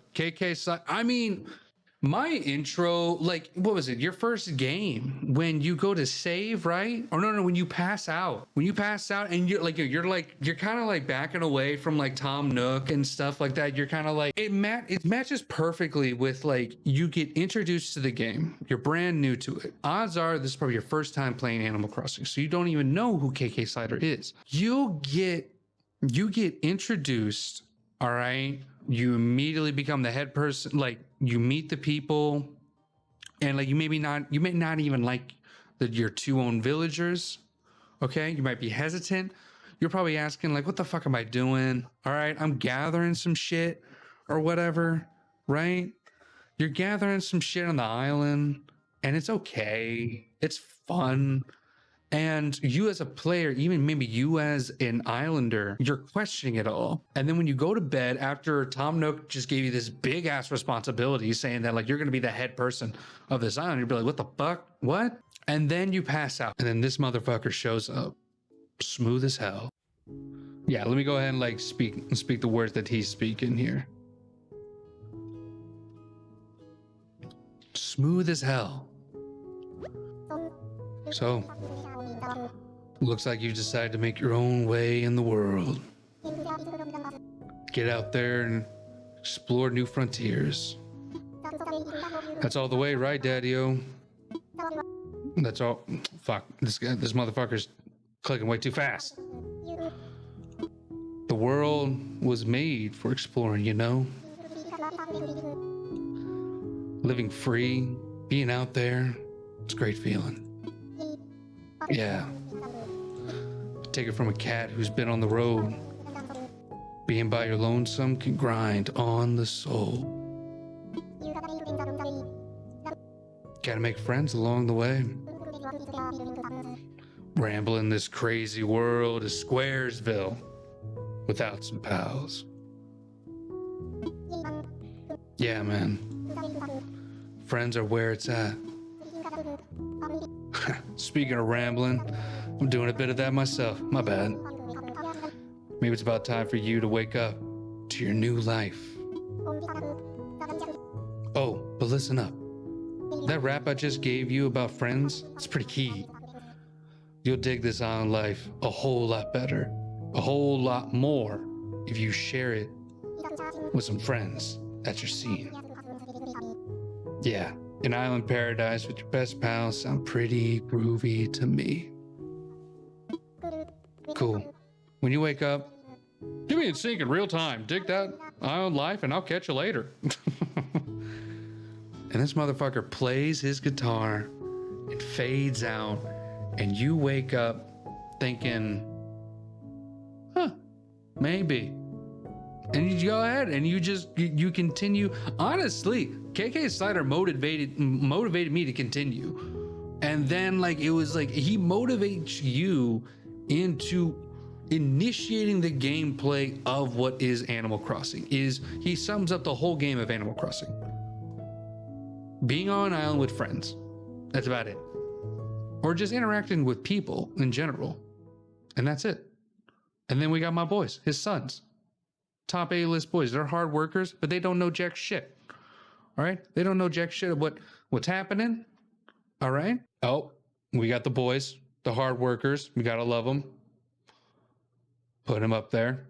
He gets my flights on time. The Dodo flight guys have a better air flight system than anything on Earth. You're saying like, hey, I gotta go on a flight. They're just like, boom, we got you. Aren't you supposed to be dead? Isn't this turtle guy supposed to be dead? Please kill me. Please don't put me in the new one. I just want to retire in the soil. Granted, he's probably a tortoise, so probably lives for quite some time. But nah, you're an old guy. I like him. Old geezer. And finally, the Dodo Daddies. And there you have it.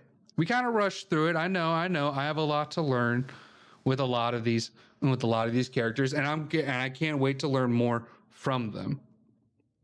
But I think there's a lot that we can go on. I hope, like, what was it? I'm gonna post here the link for the thing. Go right ahead and have fun with that. I'll post it in the description too.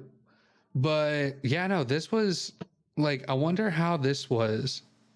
Like, what do you think? Huh? Do you think I did justification? Do you think I threw people under the bus? I'm kind of satisfied with this, at least so far what I've known. And like, I mean, it's all wrong. Space Cat, no. What? Okay, since you're here, I will give you one free pass. Who should I change? Like, give me the name of who I should change and where they should be. And also give me a physical description because I may not know their name. Celeste or the Snowboy?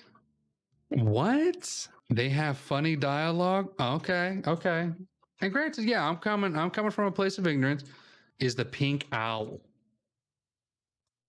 Blather's sister? Oh, okay. All right. Give me the justification. She has her own conservatory in New Leaf. Oh, okay.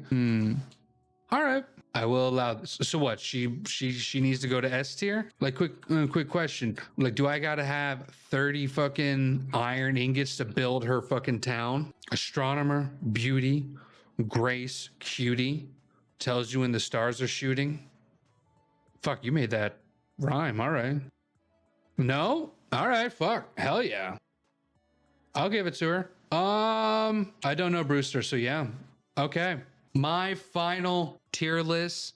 We may switch it. No, we may switch it around. We may come back to this. Like after doing that, I may rewatch this I may even rewatch my own vid, and future me might tell me what a piece of shit I am for putting, I don't know, fucking this person on here, or the Chihuahua, or I don't know, depending on whoever, because I'm not, odds are I'm not playing the GameCube one or any of the older ones, so I'm just thinking New Horizons. So, but yeah, we'll see what's up. But hey, there you go. That is the tier list, ladies and gentlemen. And now, the piece of... Wow, I just had a brain fart. What was the piece de resistance? Thank you. What the fuck? I just missed. What happened? Oh, damn. Just popped the shit out of my back. Oh my God. Ladies and gentlemen, this is the Animal Cross Iceberg by Big Marsh. All right. They said that I've always enjoyed Animal Crossing from the classic all the way on the GameCube right up to the present day with arguably, let's see here, with arguably the best game in the series, New Horizons. Being spooky season, I thought it would be perfect time to do a little investigating of the Animal Crossing Iceberg. This is my first commentary style video, so I hope you enjoy. We go from the tip, the shaft, the base, to the underbelly. This, okay. See their Twitch? Oh, hold on. Got their Twitch. I rarely use it anymore. Aw. Their Discord. All right. Oh, let's see. Due to copyright claim, I had to trim out the section of this video at around 40 minutes. When it fades to black, the next entry should be 4DD, and this sounds like this. Animal. Okay.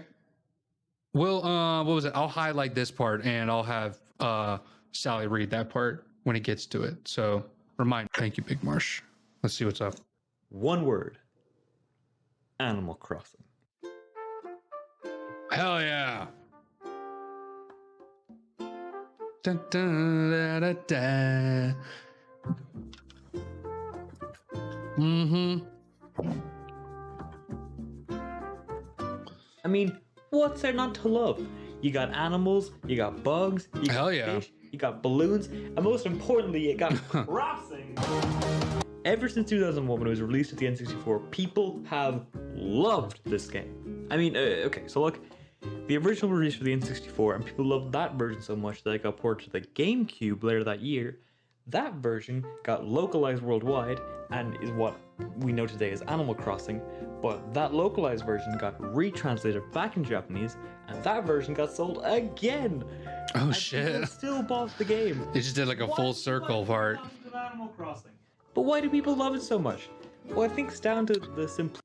Buddy, he has not played Grand Theft Auto, Skyrim, Fallout, any of these other games. Of why people would buy 3 copies of a game. Simplistic nature of the gameplay. There is no big evil force driving you forward, no world-ending threat like other games. You make progress in Animal Crossing because you want to. Hell yeah. You want to see your village improve. You want to better know your villagers. And you want to catch that hammerhead shark, but then you keep getting sea bass instead. Ha ha ha ha, sea bass, get it? This lack of a course driving you to make progress, along with the fact that the game runs in real time, really lets you take the game at your own pace and experience it like your own little world, your own town. True. Say. And I think that's a genre of game a lot of people enjoy. However, because these events were much more spread out and holy shit, this game looks amazing. Like, is this a remastered version, or is this just like how good the GameCube looked? It like looks more saturated. I don't know. Nope. Okay. Since the internet was still in its infancy, it's OG. Wow. If you play Animal Crossing, it looked very good. There's still a good chance you'd miss something. And obviously, this led to a lot of rumors. And so today I felt compelled to take a deeper search into what's really hiding inside Animal Crossing. But where to start? Well, where else better than the infamous Iceberg itself? Let's go! Hold on a second. There's 2 of them? Yes, today we're not going to be covering just one iceberg, but 2. And by the end, we should have ourselves the ultimate Animal Crossing iceberg. Well, that's it for the intro. Hell We've got a lot to cover today, so where better to start than the tip? Be gentle. Definitely not the creepiest song we're going to be covering in this Iceberg. The song definitely has its fair share of spooky elements. For example, the backwards audio used is a little unsettling. Buddy, that's just jazz. Some people have also described the song as being sad or lonely, which I fully understand, but personally, I kind of like this song. It kind of slapped though.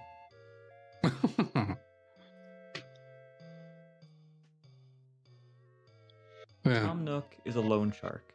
I mean, no matter what game you play, Tom Nook is a sneaky little bastard, but in all games, you are in debt to him the second you enter the town. However, I think this theory may stem from something else. In particular, first Animal Crossing, where you had no option to deny a house upgrade, you just have to take it, regardless of what you feel. That definitely feels more like a loan shark behavior, and I think that's maybe where the theory came from. Okay. Okay, so that's where they got the theories of him. Mystery of the Snowmen. Snowmen are characters who first appeared in Wildwood and City Folk. Okay. By stacking snowballs that spawn randomly across your town on top of each other. Once you stack all the snowballs, the snowman is constructed and begins. Oh fuck, they're huge. Does this mean that the player gave life to it? What the fuck? Is snow sentient? Does this mean they feel pain when you walk on them? Snow is frozen water, so is water sentient? GameCube gyro. Okay.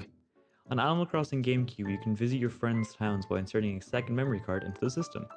However, if you accidentally reset the console while in a friend's town, your friend's face, no, not your friend's, your face, will be changed to something much, much creepier.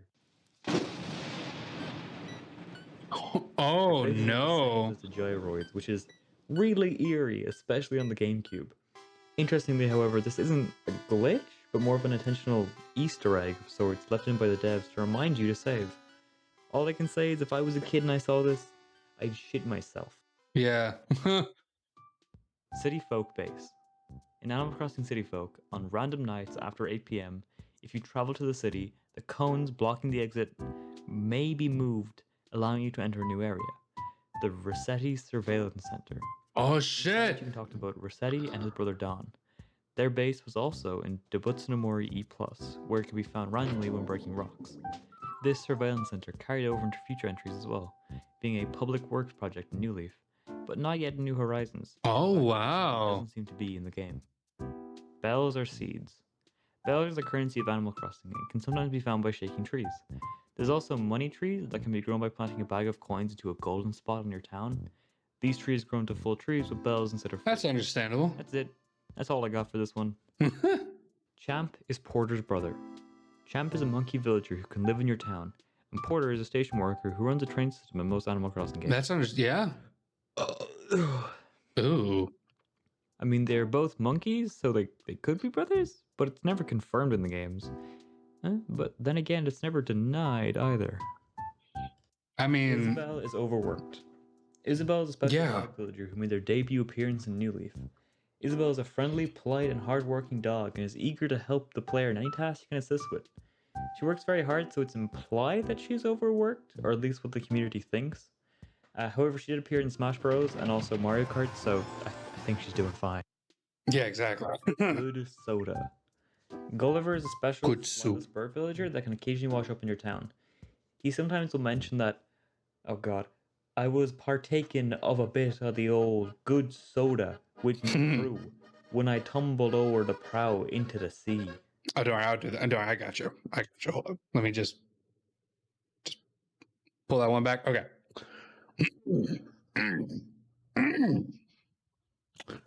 Hold up. Let me get that she shanty going. Let me just go ahead. She shanty. Yeah. Uh-huh. Yep. Yeah, I was partaking a bit of goldie good soda with my crew, but I tumbled over the barrel and into the sea there. Yeah. Not bad? Yeah? There, me shiver me timbers. Of a bit of the old good soda with me crew No. when I tumbled over the prow into the sea. Yeah. This was that good. This heavily Not bad. implies that good soda was alcohol of some sort. I mean, there's sparkling cider. We get it. Cafe, Brewster will It's just being cute. milk in their coffee. Pigeon milk. Hold on. No.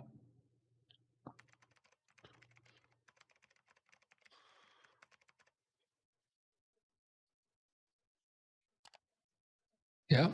Uh-huh. Yep. Hey, we were just there. Oh, God. Oh, no. Real mare. Brewster gives him... Okay. Okay. It's a little weird. It's a little weird. It's a little weird. Get some Brewy's milk. All right. In Animal Crossing New Leaf, the game begins with the player being mistakenly dubbed the mayor of the town. The next day, the player will receive a letter from the actual mayor who says that one thing led to another, and now it's up to you. We never find out in any of the games who the mayor was supposed to be, but many have speculated. Some suggest it was meant to be Rover, because when he first meets the player, he quizzes them on where they're going. And some have taken this to mean that he's trying to figure out if the player is fit to be mayor or not.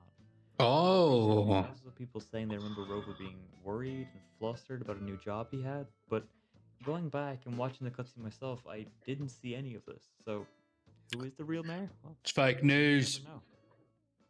And with that, we finished off the tip of the iceberg. But if we want real answers, we're going to have to go a whole lot deeper.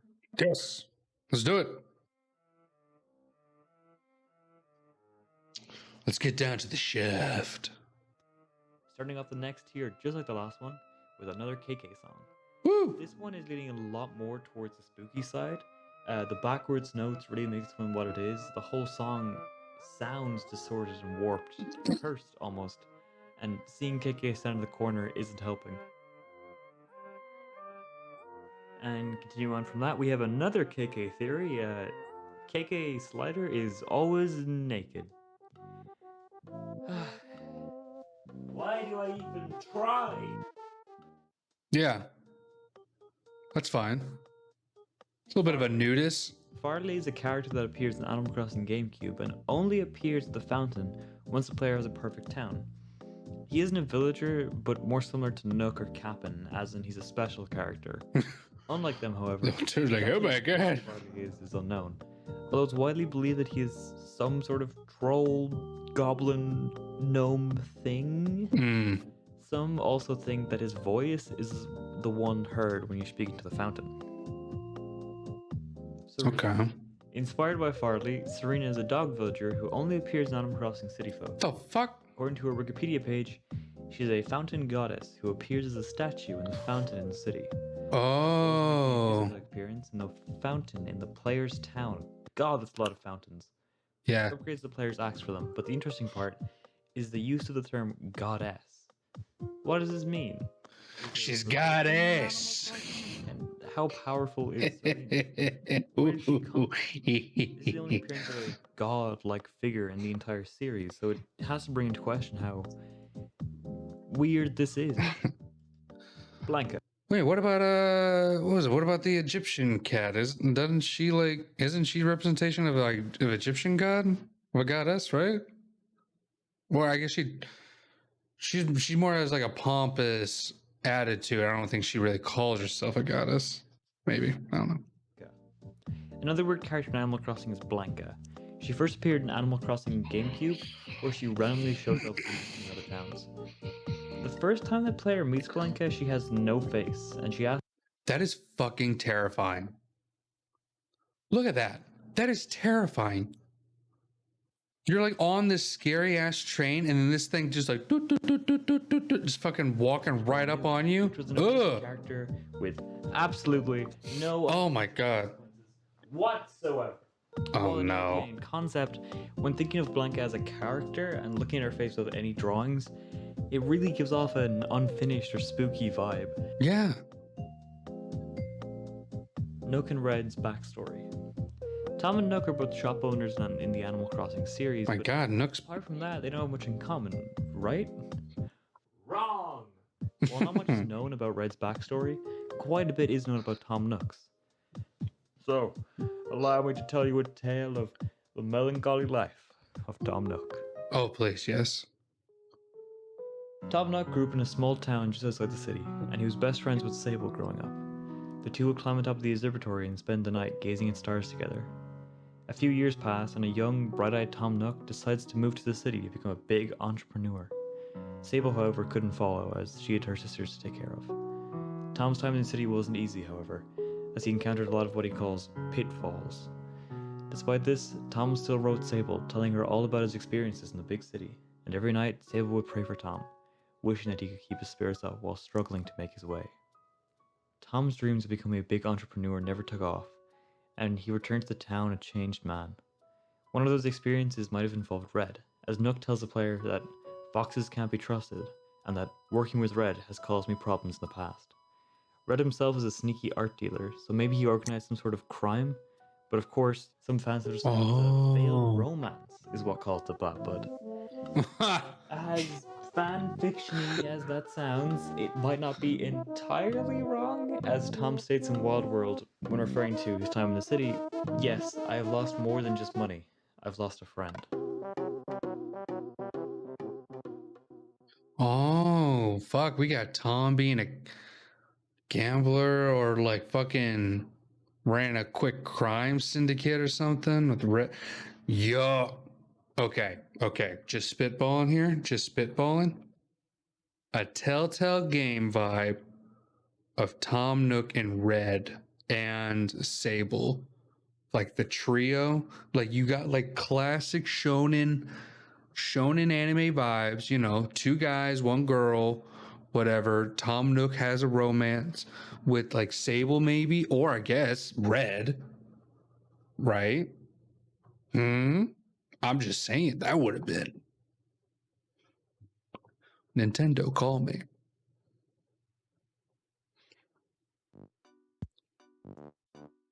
Isabel is an alcoholic. Okay, so apparently in Japan, Isabel used to explain the difference between the words whiskey and whiskey, which, I don't know about you, but I've been speaking English my entire life, and I never realized there was a difference. Apparently it has to do with where the whiskey is distilled and how it's distilled. Isabel also explains how much she enjoys whiskey, which, along with the fact that she works 24/7, may suggest that she's an alcoholic. Timmy and Tommy are adopted. This is more so fact than theory. Timmy and Tommy are the twin apprentices of Tom Nook. Tom explains it to the player that he thinks of them as pupils and himself as a mentor. He wants to teach them about good economic principles in order to stop them from suffering like he did as a young businessman. Although not related by blood, some villagers will tell of a rumor that Tom Nook found them in the streets and felt bad for them, so he raised them by hand. What is up with these fucking people not knowing their parents? What is up with just like stories of people losing their fucking parents? Holy shit. I think there was one character where like they didn't want to talk to their parents anymore. The Able sisters, like fucking Hedgehog sisters, like they lost their parents. Holy shit. Animal Crossing? Rossetti makes kids cry. This is something that actually happened. Ever since the first game, Rossetti's forceful tone and constant anger has made young children cry. This led to warnings being left in the manuals of Wild World and City Folk, and him being completely optional in New Leaf. These fucking kids, they don't know how to save their fucking game. That's what's up. They don't understand that shit. Before being removed in New Horizons. Goodbye, Rossetti. I want Rossetti. Mythological creature villagers. There's a surprising number of mythological creatures in Animal Crossing. You know, obviously you've got Tom Nook, who's a Tanuki, you got Red, the Kitsune, you got Cap'n, then there's the villagers, Drago the Dragon, Phoebe the Phoenix, Hans the Yeti, and Julian the Unicorn, to name a few. All very cool looking villagers, but that's about it for this one. Oh, that's it? Okay. no like epic story onto it, but I understand. Broadcast or What? 3:33 a.m. In both Animal Crossing New Leaf and New Horizons, under the right circumstances, the player can find a creepy alien broadcast. The aliens are nowhere to be found in the game except for this message, and although they are probably just an Easter egg by Nintendo, what if they real? Source of the balloons. Ever since the first Animal Crossing game, one way of getting items was to shoot down Ooh, floating yeah. presents held up by balloons. But where were these presents coming from? Is there someone out there just packing up couches and floating them into the air? I mean, I assume that they're like just simply from other islands. Like that's, I mean, like that's like my quick assumption. Like they're from other villagers from other islands. Like that's my assumption. Like that would be kind of cool if they like build an interaction where it's like one villager's like, hey, can you make me balloons? It's like, why do you want a shit ton of balloons?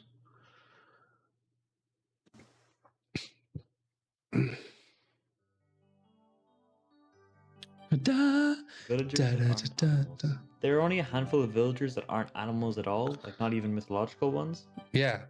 There's Rabot and Sprocket, which are both animals. Fuck! Oh! I miss Ribot. Ribot was in my original island before I got greedy. I wanted to change and fucking... he gave me like little brother vibes and he was really dope. Now I gotta deal with 45-year-old guy who still wears his Letterman jacket coach. Whatever. He literally has a 5 o'clock shadow, which, I mean, granted, he's trying to get healthy. I understand. He probably quit smoking in his 30s and stuff like that, whatever. But still, the fuck? Animal like robots. There's mystical creatures like Farley and Serena, snowmen and spirits such as Jack and Wisp, but that's about it. Jack is a short little bitch. I thought, like, what was it? He gives you his helmet and like gown, and as soon as you like walk right up to him, it's just like, oh, you're just a little candy corn, aren't you? Wanted posters. In Animal Crossing GameCube, at the back of the police station, there's a wanted poster for 2 individuals. Wait, there yeah, no, there had to be a police station because there's 2 characters, duh. But I like the concept of a police station existing because then there has to be crime. I guess Red, so he was selling sketchy art. So okay, yeah, no, there's that. But who are they? They don't look like any villagers. Well, I mean, this one could be an owl, but the one to the right is clearly human. Blathers. Of some description. Some think that the owl figure is based on Booster from Super Mario RPG. Oh. When compared, they are similar. Oh my god, I'm gonna have nightmares for that. No one knows. That's Minnie Mouse. Is just a generic Disney mouse character due to the circles above her head. But Nintendo called it. Why would they include a random reference to a non-obvious Disney character? Personally, I think that it's likely the posters depict other villagers in very generic forms. So, for example, I think the left one is maybe an owl villager, and the right one possibly a mouse. Now, there isn't a mouse villager with that long flowing hair, but Anacati, Bree, and Brocolo have long... It's fucking Bree. That is so... long hair, ears. Hell yeah. I don't know. I mean, like, what was it? You got hollow eyes here. Nah, I'm still with Bree. That long hair is a dead giveaway. I mean, they probably could have pulled their hair back, but still. Long enough hair, so maybe it's them? Boondocks. Boondocks is a town located to the north of the player's town in Wild World. The name Boondocks is referring to the word boondocks, which means an uncivilized, poor area. Pelly or Phyllis will first inform the player of this town and ask them to make a donation.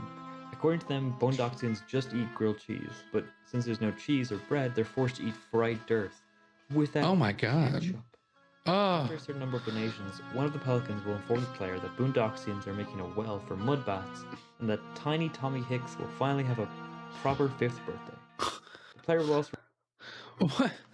What the fuck? Oh my god, why? Why have these plot points? Feathers after a certain amount of money is donated.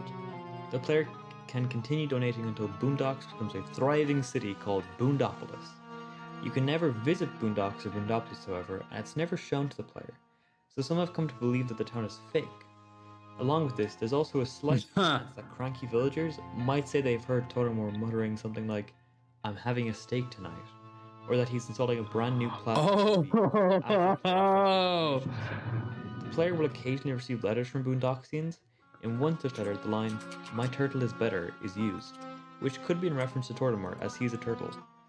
If that wasn't obvious already, it could also possibly be that Tortimer is taking the money the player donates and has made up this whole Boondock story. That sneaky motherfucker, I never trusted those eyes. Brutus the Bulldog. Right? Brutus the Bulldog was a... That's funny. Fucking money laundering through a charity. That's like too real. supposedly evil villager present in Animal Crossing GC. Unlike other villagers, Brutus would show up in your town for one night, wreak havoc, such as chopping down trees, kidnapping villagers, and then leaving the next night. Brutus was said to be a bulldog with red eyes and a black shirt with the letter B on it. Oh, he looks cute though. And he would completely erase the player's save if you attempted to speak to him. And if you dared enter his house, it would crash the game. There's much more to the Brutus rumor that I haven't mentioned.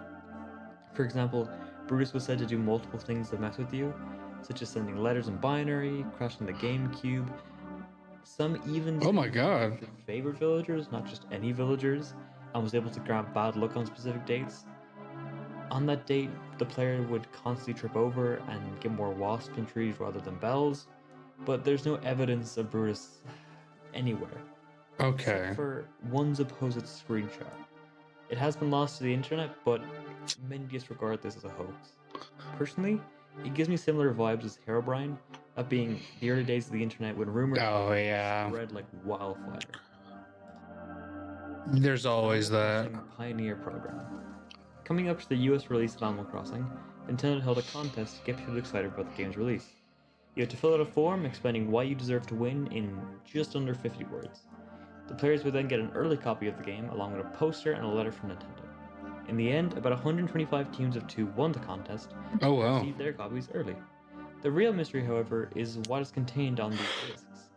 Although Pioneers have come out and said there's no major differences, that doesn't mean that there's nothing subtle.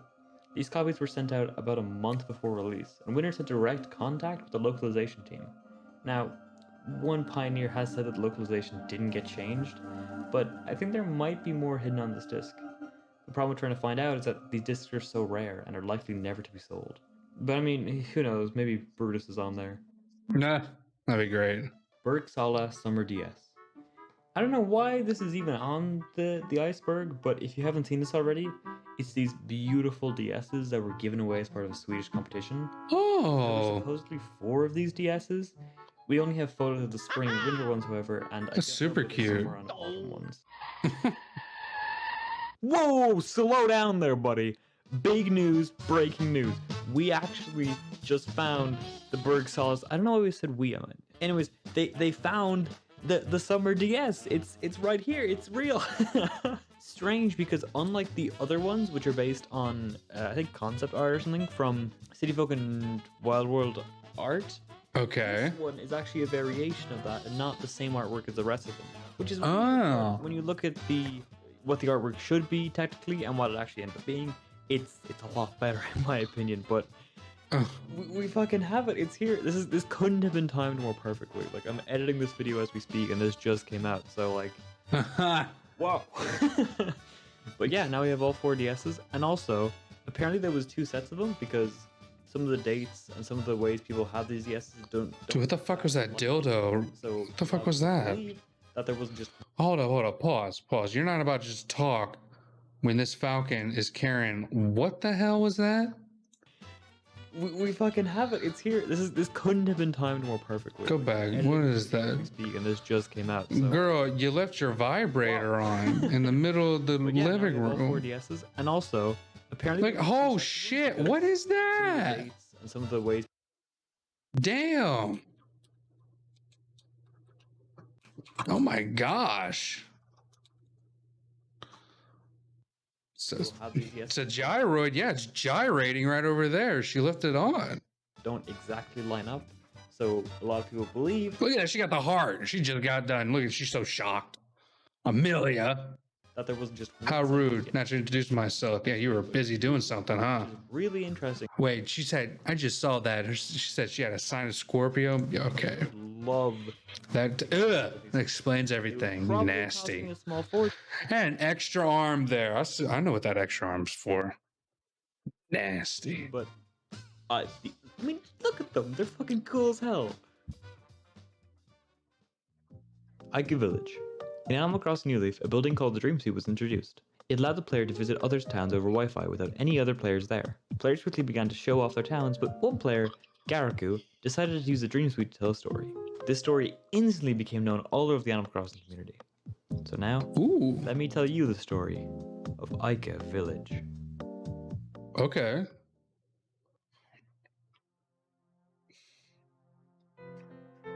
Oh. You awaken in a seemingly perfect area with a doll at your feet. Looking around, you're standing on a weird black and white static-like texture. Surrounded by trees with perfect peaches hanging from them. There's another person standing with you, a small child wearing all red. Her name? Aika. She tells you, this is inside my dream. Heading north, you are greeted by the first house. Inside, you are presented with a scene of a birthday party. 3 people are gathered around a birthday cake. One is Aika, the other 2 are unknown. In the back of the scene, there's a door blocked off by a drawer that can't be moved. Upstairs, you find what seems to be a play area with 3 paintings and the same doll you received earlier. These paintings are nice. Family, one of Aika's family members, and a dog. Continuing over the bridge, the perfect area from earlier begins to change. Bushes are scattered everywhere, and there's junk and sweets scattered carelessly across the ground. It's littering. Arriving at the town hall, you find a picture of Aika's family above a megaphone. Just to the east of that, a graveyard, with each grave filled by a doll. Side note, in earlier versions of Aika Village, there was apparently dog houses accompanying the graves, which could suggest that the family member was searching for the dog. However, since it was changed, maybe the developer did that on purpose, so just putting that out there. Further south, you find the second house. Inside is a maze of green text signs and stools, along with Aika. She says, your voice reaches no one. Taking the right exit, you find a dark room filled with owl clocks ticking left and right. The fuck is happening? One of an angel, the other a devil. Scattered across the floor are bags of items, red shoes, balloons, as well as a large flower. Oh shit, I'll be going in there. Oh fuck it. Let me just fucking new shoes. Oh shit. Is that flooring? Fuck. Hell yeah. I'd be going in there ignoring the whole damn story. Just be like, excuse me, I could hold up. Let me just say, oh damn, hell yeah. What was that? Was that new curtains? Is that a hanging light? Hell yeah. Excuse me. Just not taking the story any type of serious. Taking the left exit, you remember the bright room filled with spinning wheels. Oh shit. There's a doll looking over a shark tank with the statue of a woman behind her. The walls and floors of this room are covered with seemingly random patterns. Taking the north exit, you remember the dark room filled with stuffed toys facing away from the entrance. You look around to see 2 paintings of eyes watching over the dolls. What the fuck? Upstairs, you find an idyllic depiction of the creation of sin from the Bible, complete with a snake and apple. Downstairs, you find a banquet of dolls with a plentiful supply of delicious food. However, looking behind the little red doll, she holds an axe. That is all for the second house. Judas! Returning outside, you maneuver through a field of rotten turnips, dead bamboo shoots, and dead saplings. This new landscape is the most similar to the original perfect scene, with water fountains and trees, but this time, they are much less organized, and this is reflected when Aika says, "This scenery was always impure." Next, you continue into the third house, and inside, oh my god, you're greeted by the same doll. This time, however, she isn't holding the axe behind her, but out front and center. She is surrounded by a maze of bookshelves. Inside this maze, you find a portrait of Aika and her family member. On the opposite, what is that? You find a second portrait of Aika, but this time with all of her family. Taking the right exit, you map to a rundown room filled with eggs and a grand piano in the center. Through the north exit, you find a room with 2 diaries encased in the middle. Torn out pages are scattered across the floor, and hidden in the corner is a small music box. Continuing upstairs, you find a room filled with furniture, all covered in photos of Aika's family and family members. The doll sits in silence, staring soullessly into the TV. Downstairs, you find a similar room filled with furniture. The doll is facing a small pram, and there's a bed in the center of the room with an outline on it, marking a dead body. And that's all for House 3. Back outside, you continue. Fuck, that was just House 3? What the fuck? This is Animal Crossing. This is where you build. Oh my god, what the fuck? Upwards to find an area almost identical to the layout of the beginning area. There is much less trash here, and all that remains is house number 4 and Aika. She delivers her final message. This fun dream is soon ending. Walking inside, you're presented with the same room as the beginning, except now, rubbish is thrown everywhere, and the drawer at the back, which once blocked off an exit, is now moved. Continuing north, you are led into the room containing Aika and a doll trapped in the center, surrounded by heads, all facing towards them. Upstairs, you return to Aika's bedroom to find the paintings have been changed. Aika has been removed as well as the dog and her family members. The doll is now holding an axe, like we saw in House 3, and all the dolls are facing away. Lastly, you continue down to the beach, where you find a pair of red shoes by the shoreline. Walking back up the beach, we find 4-leaf clovers. Crossing over the waterfall. Sorry, I just can't imagine. Just it's like you found a 4-leaf, just like going through this whole process, and just like, oh fuck yeah, 4-leaf clover, woo! Just breaking the immersion. Oh, I guess I couldn't imagine that at all.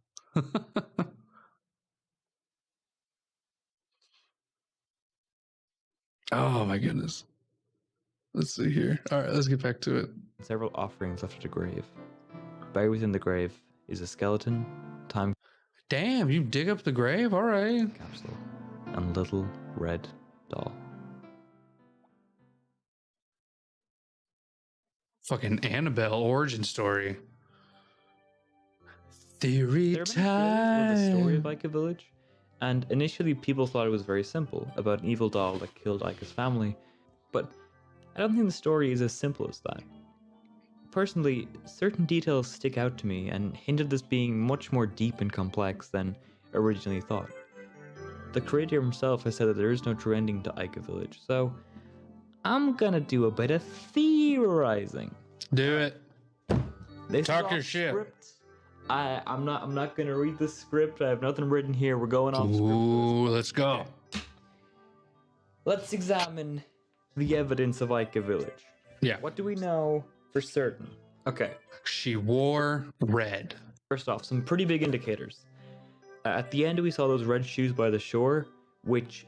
She was Dorothy. In Japan, is common culture to take off your shoes before committing suicide.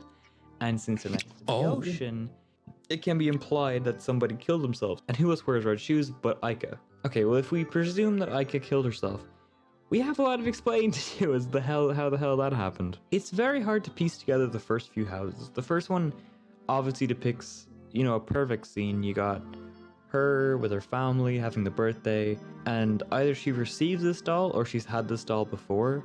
But the doll has been there since the start. That's the constant, along with these paintings of, you know, her family, and the dog. The dog never really plays a part, so I don't know how crucial the dog is. And since Garaku removed the dog houses by the graves, I think maybe he wanted people to stop focusing on the dog. Just like what? I mean, that's very much human. Where it's just like, what the fuck happened to the dog? Did they kill the dog? No, like, can you just focus on what happened to the adults? The adult, like, the family died. Yeah, fuck the family. I can come up with 1,000 reasons why the family was evil. Did the dog die? So I'm asking the right questions here. From that angle, thinking about House 3, Or is it house 2? I think it's house 2 with all the lights. Okay, Yeah. if you go to the house with the stools but then in the room on the left, The Pikachu face, that's cute. colors, random spinners, the doll looking over a shark with Yeah, that's a weird one. a figure behind them.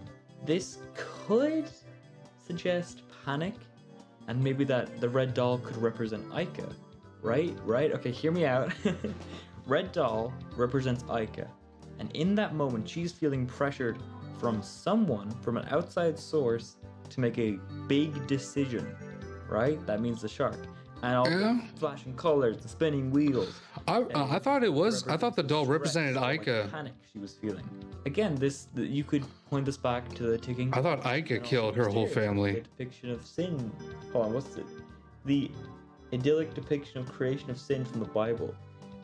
That also, represents person making the wrong choice. And down, I think. Hold on. I'm getting sideways. I got it. Get it. Yeah. Every room in that house is mirrored. Yeah. The left and right room, they're mirrors of each other. And this makes sense. Like I said earlier, the left room is about choice of a big decision. Right. So is the right room. It's taking between good and evil, trying to figure out which decision. Now, the red represents either Aika or the franticness of trying to decide. The doll's Aika. You got a creation of the fucking sin from the Bible, and downstairs you got a doll about to betray people. Yeah. It's exactly the same. They're mirrored. I'm a goddamn genius. As for the rest of the village, I don't know. I like that. What's really, really fucking with me is that maze of bookcases. That one's throwing me off. I have no idea what that was about. But I think the confusion of family. In the end, if I had to trying to find her way up and thinking through, I would say Aika Village. It's an incredibly well-made fan story. It really gives you a lot to work with, and the fact that the author himself has left the book open, so to speak, it gives the freedom that it has had. I think that's really what made it take off. Oh my god, that fucking cactus saw some shit. What the fuck? Is he checking her out? Is he giving her the whole just like, oh, what the fuck? Some of these gyroids. Why am I saying this? Next fucking point. Animal Crossing 2. At E3 2004, Nintendo showed off a video of what will become Wild World. However, the gameplay shown off is much more similar to the GameCube style of Animal Crossing. This is because it was a planned sequel to Animal Crossing that was early in development. Very little about this game. All we have is E3 footage along with 2 screenshots. One of the player next to a bell shrine, which replaces the wishing well and is the Japanese exclusive, Debutsu no Mori feature of Animal Crossing. Also, Ace and Anakati are shown having a picnic. We know this is a screenshot of Animal Crossing 2 and not Debutsu no Mori E+, however, because Anakati is using the international symbol for laughter and not the Japanese one. The other screenshots simply show their player by their house, with peaches nearby. The game was likely ported to DS and reworked into Wild World, or was simply scrapped in favor of Wild World. Abel's sister's parents. If you remember from earlier, we talked about Tom Nook's backstory. Well, it's time for round 2, baby! The clothing shop Abel Sisters was originally run by the parents of Sable, Label, and Mabel. Yes. A fatal accident left the sisters parentless. Shortly after their parents' death, Label and Sable got into an argument which led to Label leaving home for a new life in the big city. Sable was left to raise Mabel all by herself. We also learned that Mabel was too young to even remember her parents or sister Label before she left. Oh my god. The fact that Sable's closest friend Tom Nook also left for the big city, and she really has had a hard life. Okay. Better. But I need more! Yes!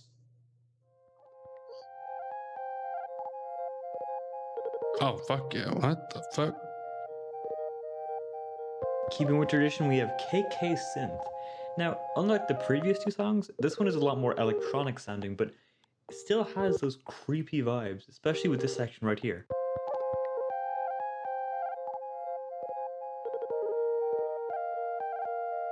Yeah, it gets pretty wonky.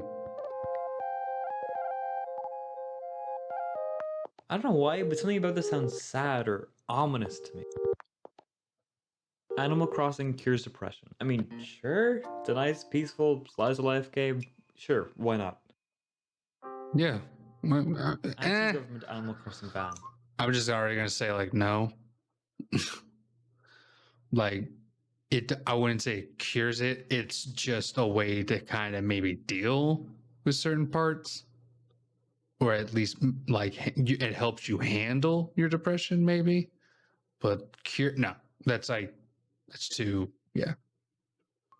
This was really interesting. So during the Hong Kong protests, people would just protest on the streets, but then the whole happened. So they had to come up with a new way to protest, and they chose Animal Crossing. People started putting up paintings across their islands with messages like "Free Hong Kong, Revolution Now." All this writing led to the game being banned and taken off shelves in China and Hong Kong. It's fucking wild. Animal Crossing is a child labor cult. Okay, so this one is like Brutus. It's a rumor that's been floating around since the game's birth, and basically states that Tom Nook is using the player and other players to do work for him. He uses bells as currency and puts on a show with villagers and such.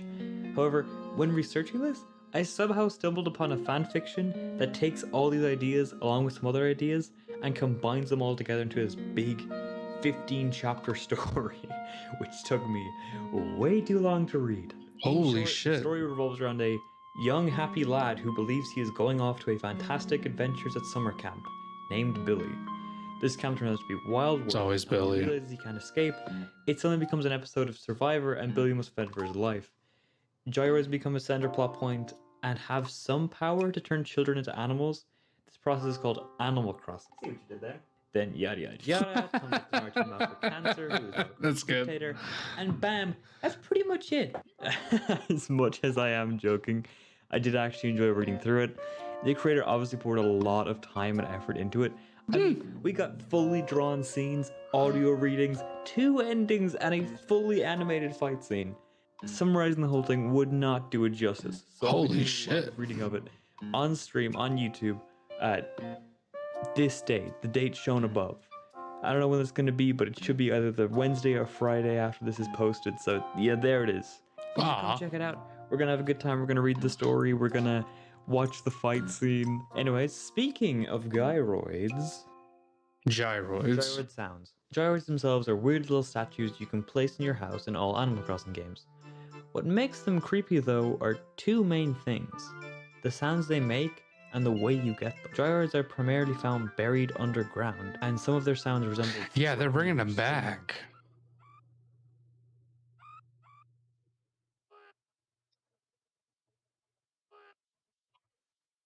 Oh my god! Gyroids are based on figures, which were statues made for ritual use and buried with the dead as funerary or sexual uses objects during the Kofun period of Japan. This could indicate that they marked dead bodies hidden under the Animal Crossing soil. Oh my god. They themselves contain the souls of deceased villagers. Ew. Animal Crossing's purgatory. This theory suggests that you, the player, are actually dead. Many people regard purgatory as a place of punishment, but others understand it as a sort of waiting room a soul stays before entering heaven. It is in the second interpretation that your character resides. You are driven to purgatory by a car or train depending on the game. You take your most innocent form, a child, and are placed in a town populated with cute-friendly talking animals. The perfect environment to keep you calm. Your character is clearly unaware that they have died, and this is something your own personal purgatory seeks to hide from you. Why? Because your character is not in heaven yet, and isn't safe from suffering heartache and other traumas from the knowledge that they have passed away. This is also why there's so much to do. Fossils, fishing, bugs, to keep you from getting bored. Coco and Stitches are... I kind of like that theory. A rabbit villager whose face resembles a gyroid. As previously mentioned, the gyros are based off statues for the dead. Her in-game description reads, she has empty black eyes and a mouth with a hollow head. What? Stitches is another villager. To be honest though, like, and again, her name's Coco, right? I think so, yeah. She's fucking cool. I love it. I like there's something about cute things being somewhat creepy that I love. Like I love that combination of stuff. I don't know why. It just sells me on it. I think it's dope. Like seeing like if you gave me a character, like a very cute looking character, and they have like a scar on their eye or something like that, I'm like, oh my gosh, they did like a cute little fight or something, and like they have a cute little dark past and stuff, and I'm just like, oh my gosh, yes, please tell me your story. So yeah, I fucking love Coco, and I want her on my island because that just like adds, and the creepiness again, it's awesome. Villager with a creepy appearance. She's an orange teddy bear with stitches for eyes and a body made up of fabric. Whoa. Both these villagers look as if they're dead, and according to their descriptions, I guess they are. I mean, you got unicorns and other mythical things. Sure, why not have undead? It's not too crazy. It's not really like a brutal thing to say that they're dead. So, yeah, I agree with that. Sure, they're dead. Undead. Yeah, that would be better to say. If you didn't know, the dodo is an extinct flightless bird that was endemic to the island of We're going to talk about daddy dodos? East of Madagascar in the Indian Ocean. But you see, in Animal Crossing, there's a dodo villager. Oh! Ooh. Even he looks shocked. I don't know what they mean by this. Like, maybe this is in reference to another theory on the iceberg that Tom Nook is behind everything, as in Tortimore is just a puppet for Tom Nook to use. Oh, I find this cool little figure of Tortimore on Pinterest, so you can call me an investigative journalist. Okay. Frizzlard passed away. Frizzlard is a special character that was first introduced in City Folk, where he appears in the marquee, taking Dr. Shunk's place on rare occasions. In one of these performances, we learn that he's 110 years old. This wasn't mentioned until the New Horizons Direct came out. In that trailer, people spotted a gravestone in the background, and speculation went wild. Originally, people thought it might be Tortimer or Joan, since she was replaced by Daisy May. However, by the game's release, both of these options were ruled out. Frizzlard, however, never appeared in New Horizons, meaning the grave could belong to him. And he's not in the updated one, because like, wasn't that the big thing? Like the big update, like Tortimer, like I saw that in the reaction, like, oh my god, he's alive. Haunted paintings. In Animal Crossing New Horizons, Red will arrive on your island and sell you paintings. However, not all of them are real. Now, the only way to tell the difference is to have a PhD in art history. Oh, or I guess you could buy it and interact with it. Yeah. Some fake art acts weird and has been deemed as haunted.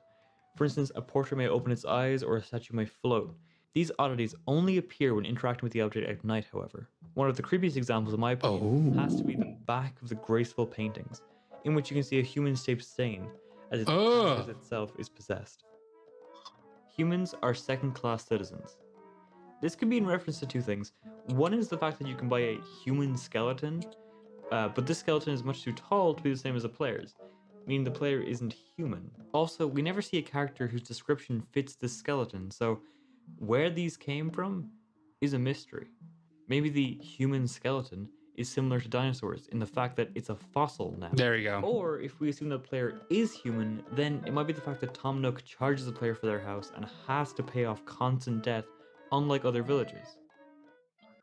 I think it's definitely like, I think a better theory is that like you're a more evolved thing and animomorphic things are walking bipedal and all that shit, and people are going buck wild. I think that's a better theory. Ooh. Oh, baby. Now that was a good lair. Let's go. I still have questions, and there's only one place left to go. You heard me right, baby. We're heading right down to the underbelly. Let's do it. KK Dirge. And finally, the creepiest Animal Crossing song of all, KK Dirge. Right off the bat, dirge means a lament for the dead, especially one forming part of a funeral rite. So, no subtlety here. This is just straight up a song for the dead. Oh my god. KK, way to be subtle. Listening to this song, it starts out with nothing but a single note for the first 2 seconds, before being accompanied by what sounds like deep harmonic chanting. We then hear some electronic sounds and a busy sound that constantly grows louder, until peaking and fading away. The song appears to continue on normally, but is suddenly interrupted by 2 clashes of a metallic object.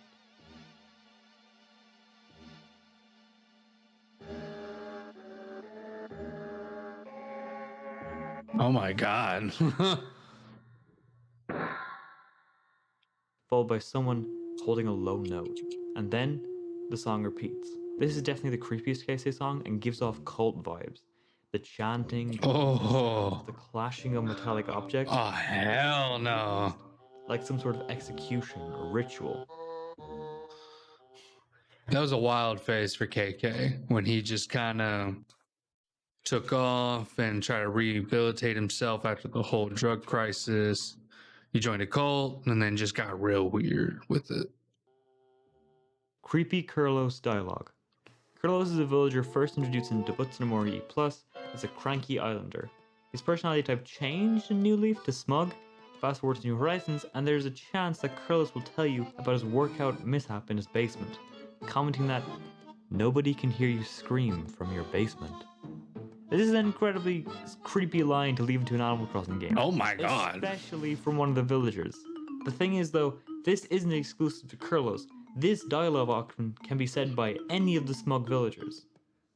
Why would they include this? And why is it every What is smug happening? villager? Do they all just have a basement that nobody can hear them scream from? Oh shit, that's a theory in itself. Zipper T-Bunny. Zipper is a really weird character. This motherfucker. Unlike any other villagers, Zipper actually has a zipper on his back. It's where he gets his name. He gets aggressive when the player mentions it and denies that it's a suit. However, this has just made more people theorize that it is a suit. But what might be underneath?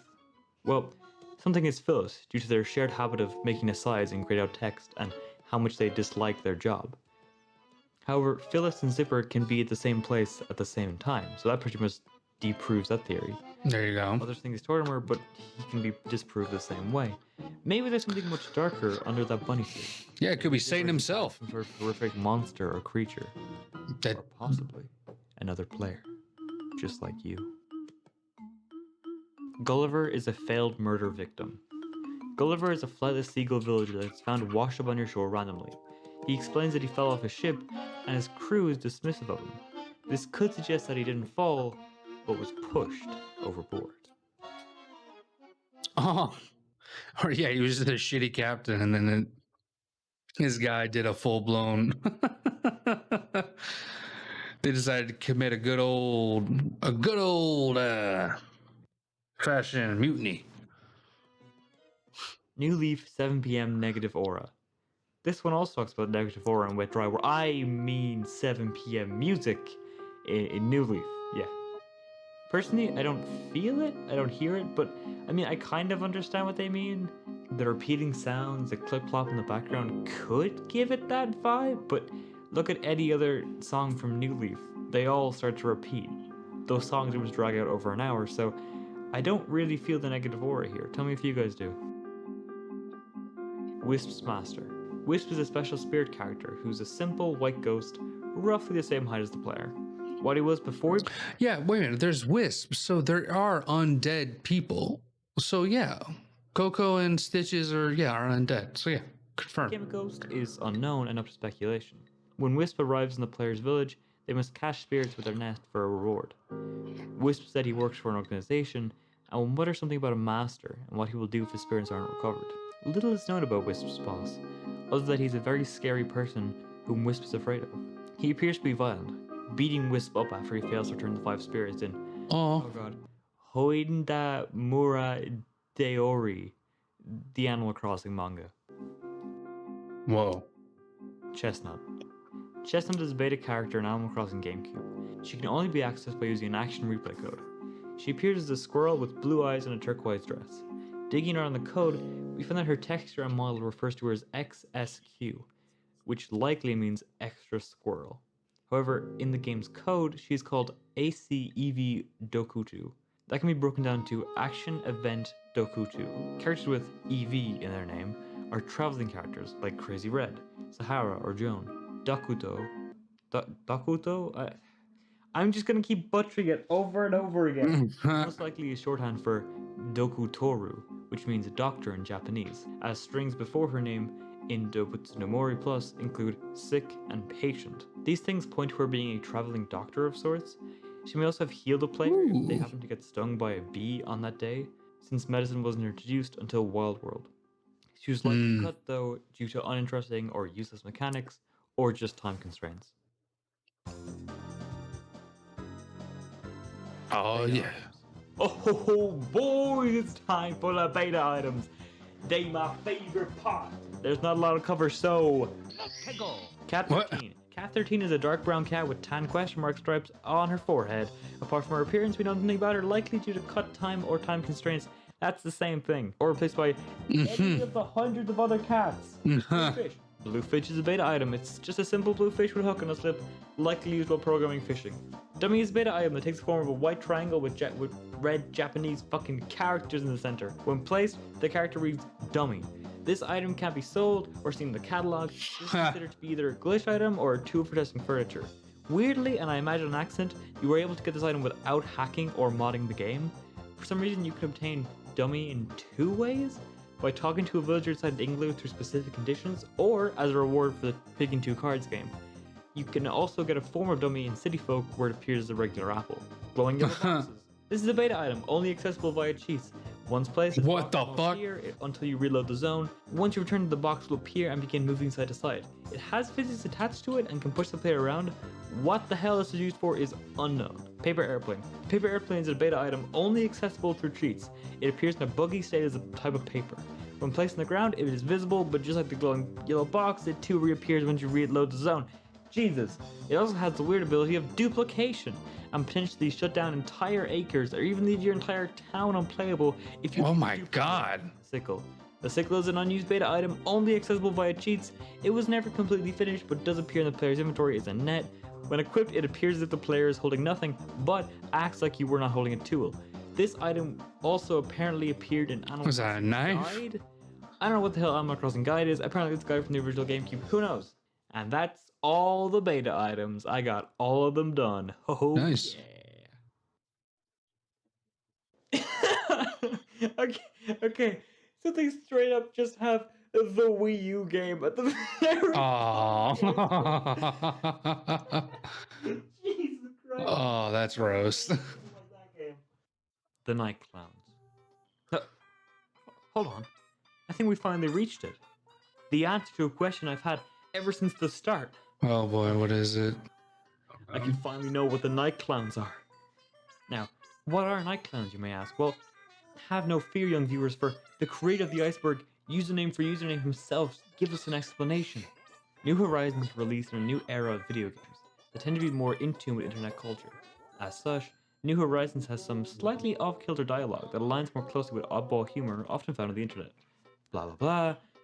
No one could hear them screaming from the basement. Oh, here it is. Here we go. Well, sometimes, if you convince a character in your campsite to replace a villager in your town, the former will mention that the other was already thinking of moving out. Why? Because of the Night Clown.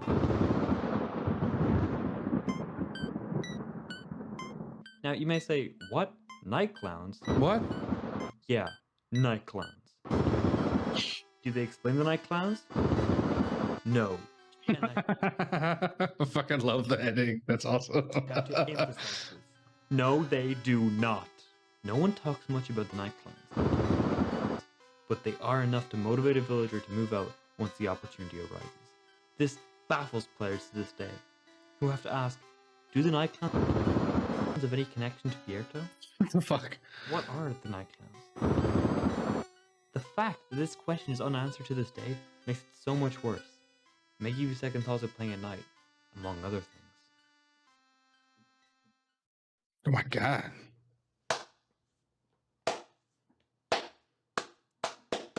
Perfection! Utter perfection!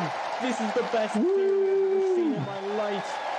I finally know what Night Clowns are. There it is. I've never been so happy. But there's still so much more. Well, that's all she wrote.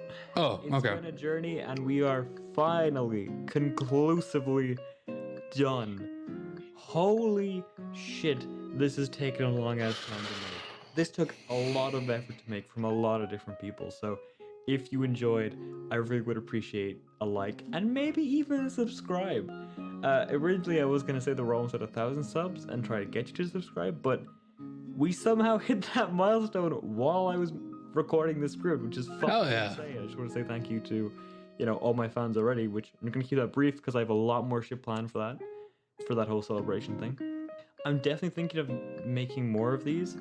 It took a long time to record. This is awesome. And even researching took the longest time. Like, I've already pretty much... Hey, same here, Space Cat. Just 2 days. It took me like... Oh my gosh. ...to research it. So, if you have any more ideas in the comments, leave them below. That's I have a few myself. amazing. This Super Mario Sunshine one looks decent.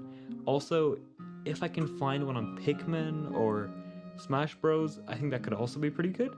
But you guys know better than me. Ooh, Pikmin would be dark. Just before we finish, do not forget to come out to the live stream at this date and this time. I don't know when that. Damn, I'm sad that I missed that. Probably soon. You should come check it out. It's gonna be great. Gonna have some friends on. We're gonna read through the terrible secret of Animal Crossing, which it's a pretty good story. So hopefully we'll have. Well, to look through that. Okay. Holy shit, that was it. Goodness gracious. Woo. A lot of those series were pretty cool. The Akia. Oh great, now I immediately already fucking forgot their name. Jesus. But that was wild. That was fun. That was a lot of fun. A lot of theories, a lot of cool shit. Interested to it. The most agreeable one, I think I already said, the undead characters. I think they're totally undead. That's fine. The KK music was wild. Yeah, that one was wild. And then the beta stuff, that's pretty funny. Nothing too nasty. The Tom Nook, Abel's sister, and Red backstory, that's something to where, like, I want to see them dive deeper into. That would be wild. I would love to see more of just the deeper dive of what was that. I had like a thing saved here for all right, cool. Yeah, we're gonna watch their playlist. Because what was it? They do a lot of like film references, and I honestly, this is like to be honest, I would say this is one of those like top like I'm trying to like properly name it. It's so fucking good. Where like crossover, it's not crossover, but it's one of the best interpretations of someone using like a medium or a game and applying like and adding good references to that game, but also adding real life like film to it.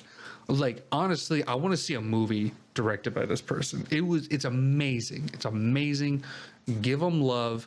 It is amazing stuff. I'll put a link to their playlist down below in the description too, because it is good shit. It's so good. It is so good. And terrifying as well. Loli's crafting.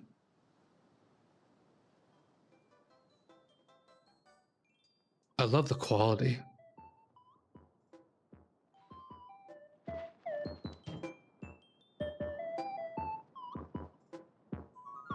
What the fuck?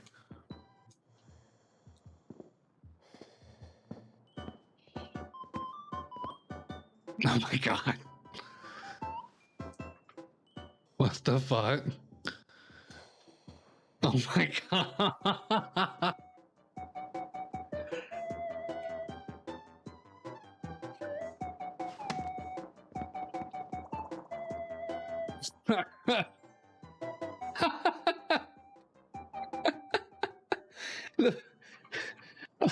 Oh my god, the fucking default. Yes. It just disappears.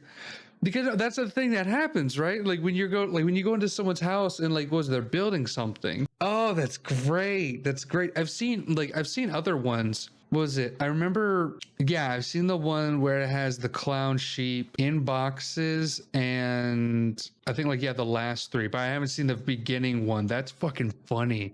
And such good quality too. That lighting. I love the gas mask too. The styling of the character is amazing. I wonder if they do Blender stuff, or I wonder if they do a pre-production in Animal Crossing.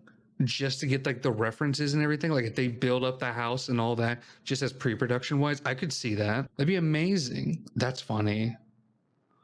Yeah, just okay. This is the Great Pietro.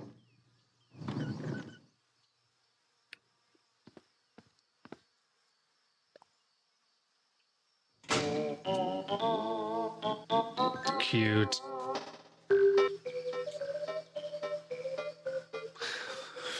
Dude, this guy terrifies me.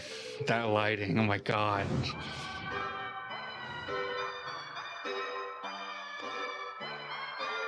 Oh my god.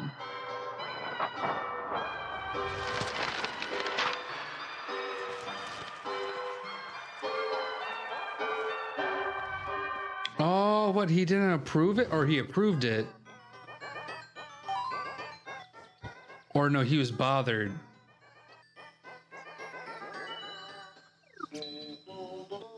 Oh my god. Oh, what? He wasn't invited? Oh, fuck.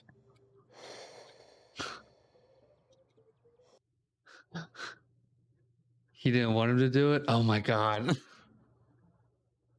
Oh shit, was it's gonna be like a part 2, I guess? Comparison. Oh, wait. I want to see that. I want to see that. Ah. Storyboard, blocking, animation. Oh, wow.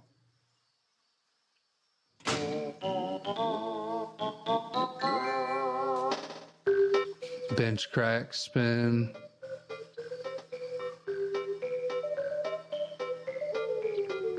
He's looking word, zoom in, eye.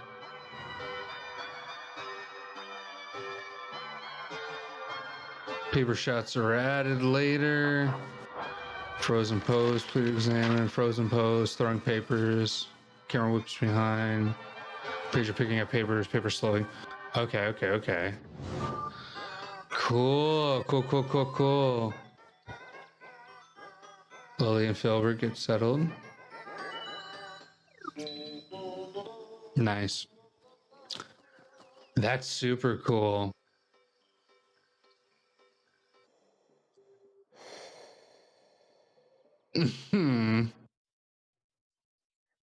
That's fucking dope. All right. Cool. Okay, so let's get into the next one. Morning turnips. I have not seen this. I have not seen this one. This is brand new to me.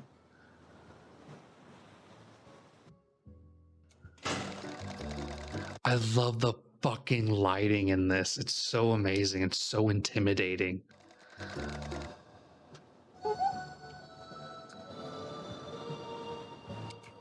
Looks like someone's on their way here.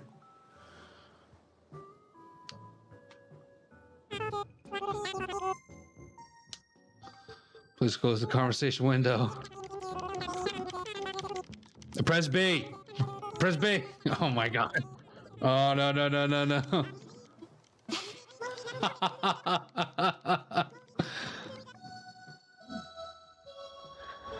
It's like a fucking alarm.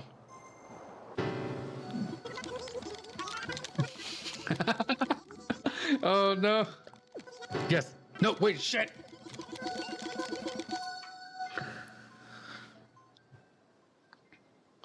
Does everyone disappear?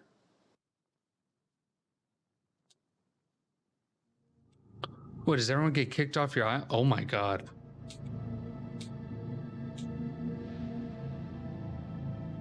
Oh my god, there's fucking upside down? What is happening?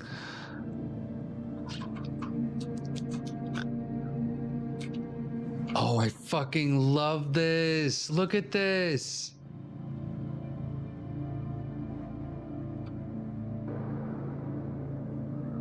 Tom, what are you doing? Oh no. No. What is happening?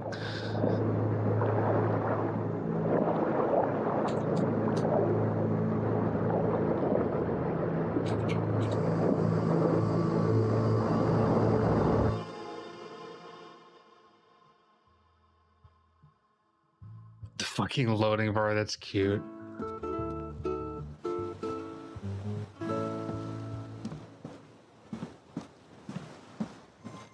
So pretty. Oh. Oh, what? He just. Oh, what? Oh, so like.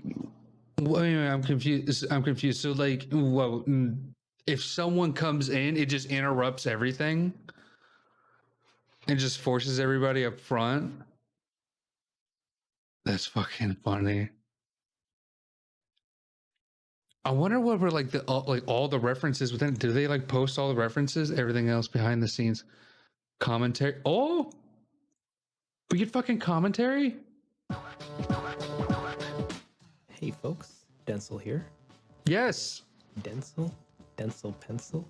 Yes. The dazzling. I was originally gonna make one of those like traditional director's commentaries. Oh my god, I fucking love this. Yes, yes, more. Yes. Where I like put up the video and I talk through it and pause it every now and again and Right. explain what's going on and all that fun stuff. The first couple of versions of it. Please do, sir. Being me just rambling like aimlessly for like an hour and a half. Video was fun to watch or listen to. Instead, I've written out an entire like talk through about the whole production for it. Some skipping information just in the description or. Oh damn, this is a long. So that you can skip to any part that you are most interested in. Because I don't expect you to watch. We'll just do prep, rendering, editing, and final thoughts. So yeah, 40-minute video. Anywho, good humor. Good humor. At the very beginning, I just want to write out what's happening in the video, but the script is actually just a bullet point list of all the actions and events that I want to happen. Just in point form, super basic, like character. Oh, wow. Sees banner, shot, turns around to building. Just point form, action to action descriptions. From that, I make notes of what assets I'll be needing, characters, clothing, items, furniture, buildings, etc. And I'll get to okay. Game files. It's a bit of a loaded topic to try and like talk through, or like how to do it at least. So I'll leave some links in the description for if you're curious about getting into that yourself. I spent a bunch of time just sifting through the game files and looking for models and textures for things. This is by far the most it's a wild goose chase the entire time. But eventually I get what I'm looking for and I can bring that into Blender. Inside of Blender, we're importing, cleaning up any problems that the models might have, setting up most of the textures, excluding the faces. Okay. So they use Blender. Sorry to like interrupt them. I'm just like, I ain't got too much time on this part. Okay, let's get right into rendering. Oh. Rendering. Let's go. Rendering is always a mixed bag, at least for me. I try to be thorough with all the shots because I want to spend as little time waiting for renders as I can. So I'll go each shot individually, dial in all the render settings so that they look as good as they can. But also not take forever to render. Everything was rendered inside of cycles on a 3090, so shot length ranged from like 30 seconds to a minute and a half or so per frame, which sounds super fast. We're still looking at like an hour to render like a 60 frame shot or what have you. Yeah, it's true. Like 40 shots, and we're still looking at 2 straight days of rendering. Yeah, we're trying to cut that down to 0. Let's go. But how do you organize the renders, you may ask? Well, the developer of Prism, the shot manager that I mentioned earlier, also makes another program called Pandora, which is a render manager. This one lets me actually submit shots to a farm, which is still just cool. So that shots can render, overnight or just on their own without me needing to be there to watch it. It's a little render farm, but the farm is a single computer. Okay. And that was kind of it. I put the music in and did some other tweaking, but at some point I moved the last block. I dialed the last slider and I never touched it again. The video was done.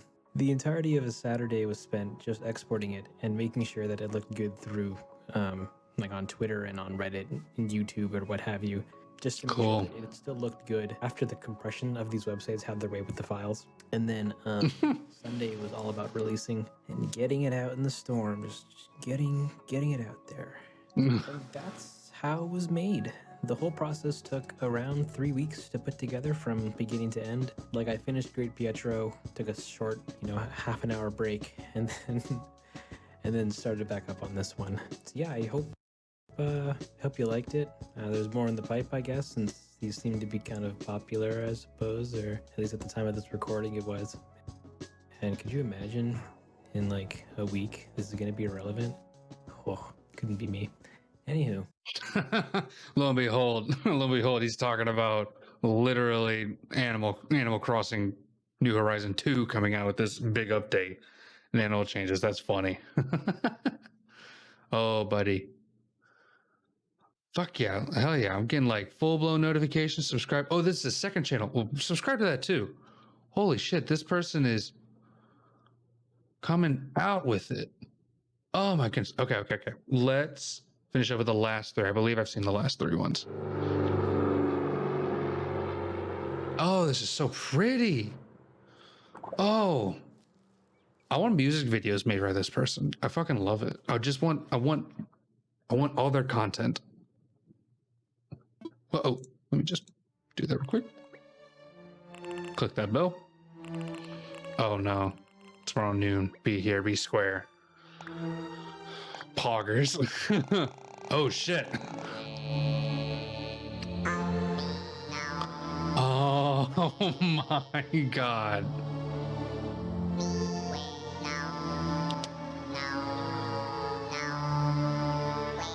Oh yes. Oh yes. This is when they're doing the Get Out.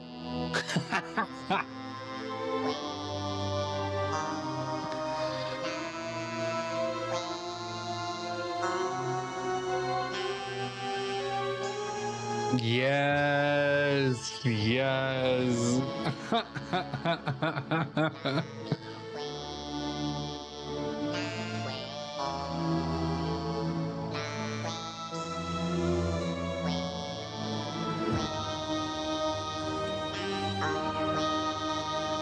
Uh-oh. This is one of your favorites? This is pretty good. The story behind it is very good.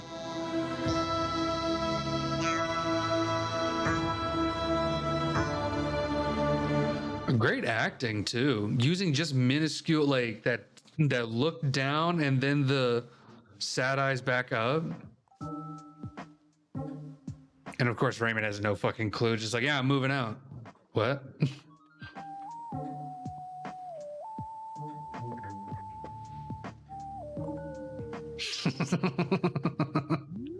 The fucking gas mask.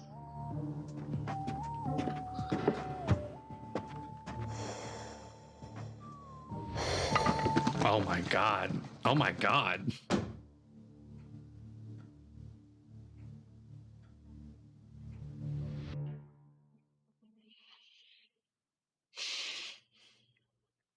I'm gonna feel so guilty when my villagers want to move out. Just like, you sure? Oh shit, there's much more. Okay, cool. I don't remember this.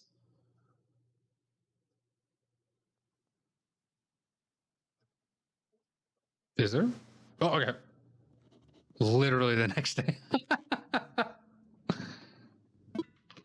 Oh, I love the 2D textures and the fucking shadow and oh.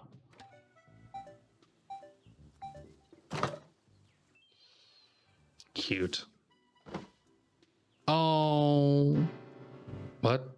Uh-oh.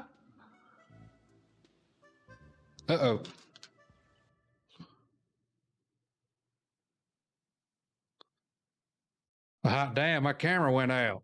Oh, wait, no, we got it. Hold up. Hey. Okay, let's finish off with these last two videos. The collector in town meeting. And then we're going to call it a day. Isabel. Cute. I just realized too, oh my gosh, they have to make Oh, this is gonna be so funny. Oh, I hope they make like a short film of the monkey, of him like kidnapping the monkey or something like that, like a whole, oh, I don't know, like a Shining or something. I don't know. Oh my God, I'm so fucking excited for that. That's gonna be hilarious. I hope. Oh, I hope.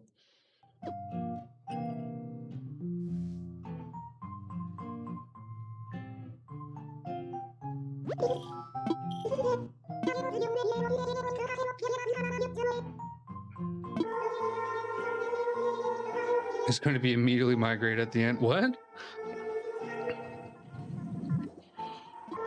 Oh, okay. I know Kevin's the only one who really does.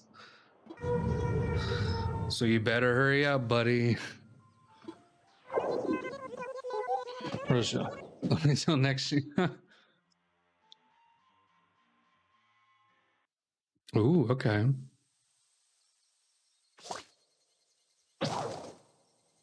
Oh, fuck. Oh.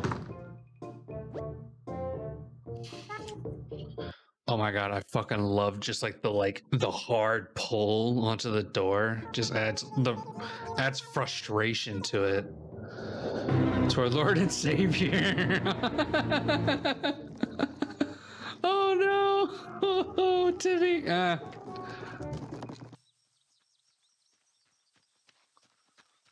Oh my God!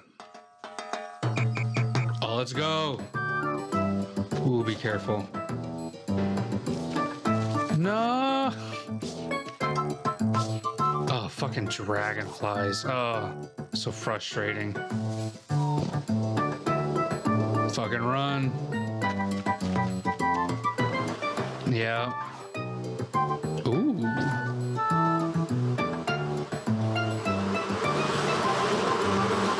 Oh, hell no. Just shoves it to Blathers. Dude, you just bring me a bug? It's my only personal trait. No. Blathers has personality. Oh, it's time.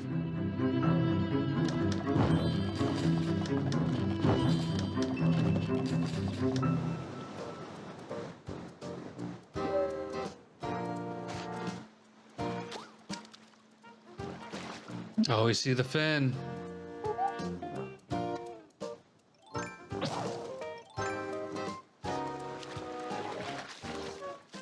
Oh my fucking God, yes. Oh. Oh, I just got PTSD. Literally, I was about to throw my Switch this morning when I was trying to fucking fish. Oh my gosh, it like landed, like I've hit my bobber on so many fucking fish's heads and they don't disappear or anything. And I'm just like, all right, fine. I'm gonna be the original person. I'm just gonna toss to the left because you're facing to the left. Let me help you. Let me come to you. And nope. Just like a little shit of a kid. And a kid just like, they just turn the other way. And it's just like, ugh. It hurts.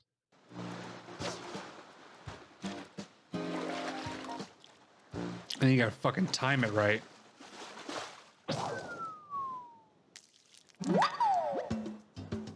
Oh no. No.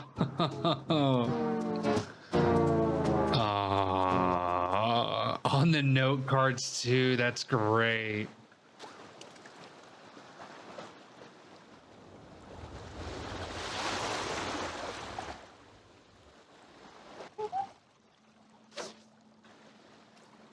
Boop.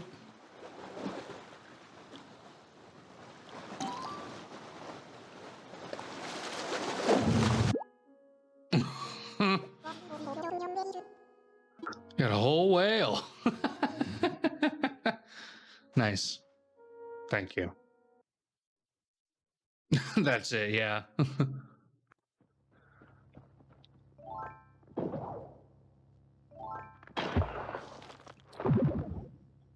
Oh my god, I fucking love that POV. That's good. That's that good. Yes. Yes. Oh, this is a reference to Lord of War, the Nicolas Cage movie. It's the life of a bullet, that intro.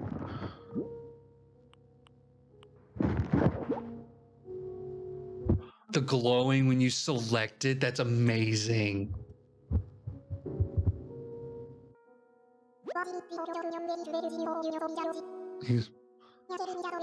And with that one, you'll have single-handedly finished the entire fossil exhibit. My man, I am pleased to announce this ain't it, Chief. It'd be really neato if it was. Oh, that's gotta be frustrating. Anywho, kind of introduce some. Oh fuck. I'm waiting for like something to get real dark. This because the collector's like a horror movie, right?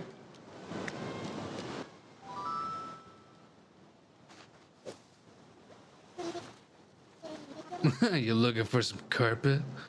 Oh no! Oh.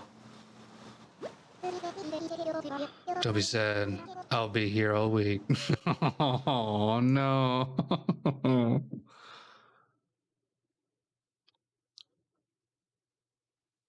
That's good. That was a really good one. Fuck yes. Fuck yes. Oh, he premieres it? Oh, that's cool. Just a quick announcement. We now have merch. We got sweaters, hats, mugs, stickers, and a button. I'm not gonna lie, I personally wanted to own my own mug and hoodie that said dongle on it, but now you can too. And if any of that sounded remote, we'll have his chat on too. Description. Check it out. That's it. Thanks for watching. Enjoy the video.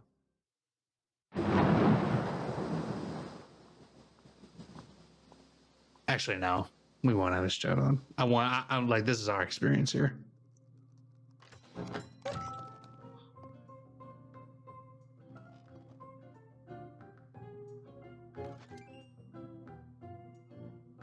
Raymond.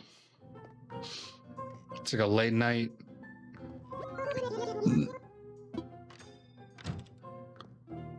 Uh-oh, little side glance.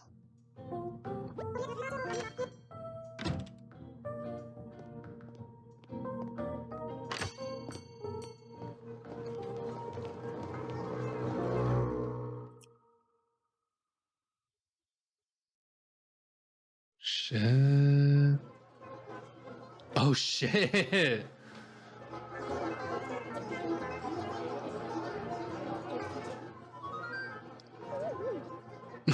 He's like, I don't fucking.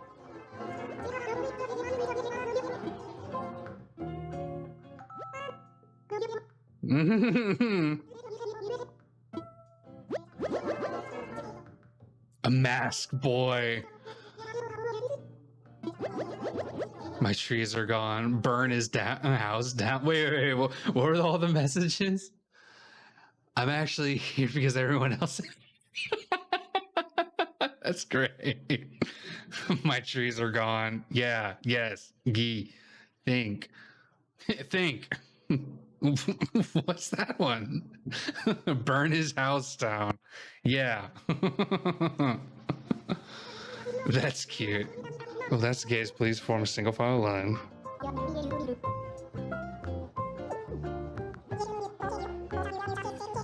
Like he keeps catching bugs, pretending to catch. Oh my god. First of all, that's the fucking villager's fault.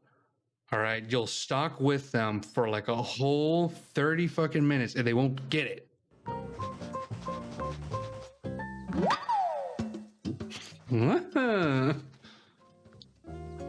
I'm pretending to get this bug for 3 straight hours.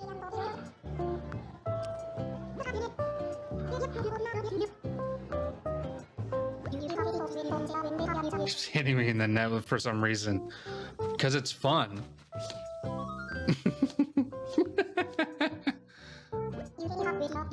I just want to be friends. Aww. Yes, please.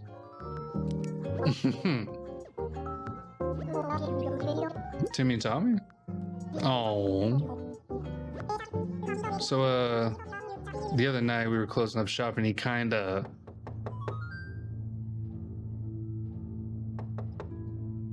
Oh my god.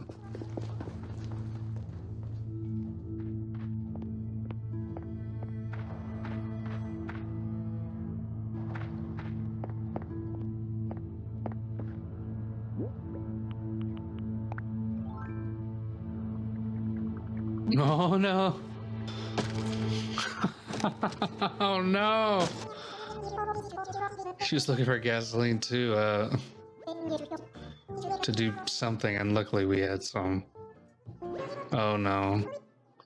Hey, what?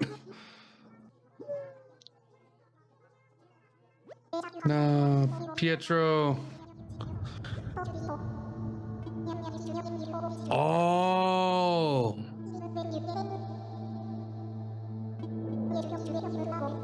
So I put it on anyways, and everyone came. It was the best time of my life.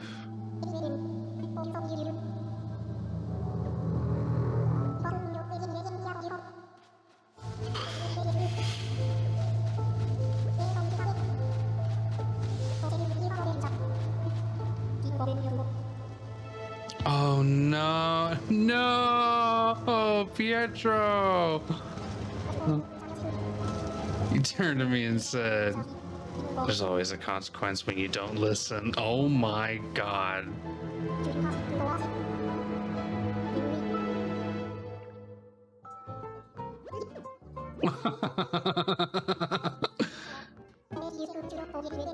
I like 4 pieces of furniture. We've been bugging with Filbert ever since.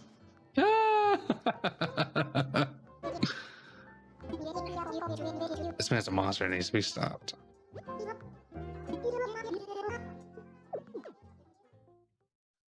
Oh shit.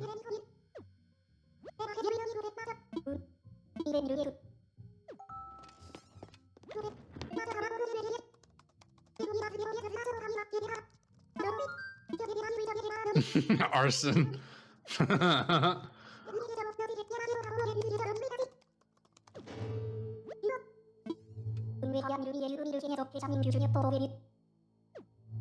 Oh god.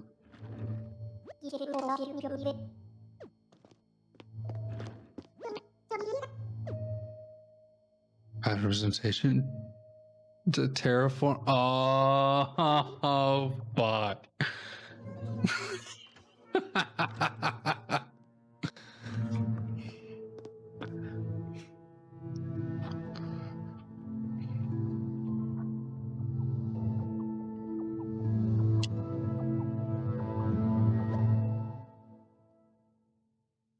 Oh shit.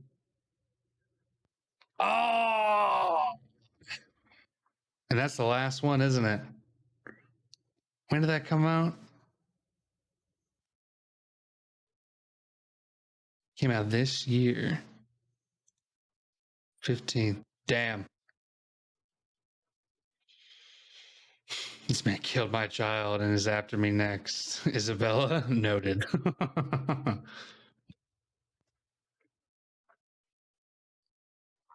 Oh man, this is beautiful. 100% beautiful, great content, great use of the medium. I fucking love it. I fucking love it. All right. Y'all, I am fucking tired.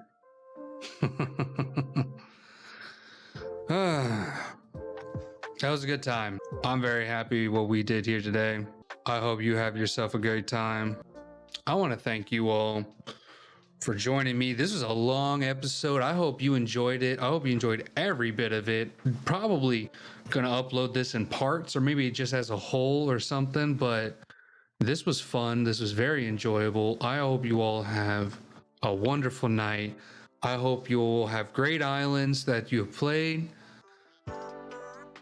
And yeah, I'll see you all soon. I'm gonna go raid this person. Here, let me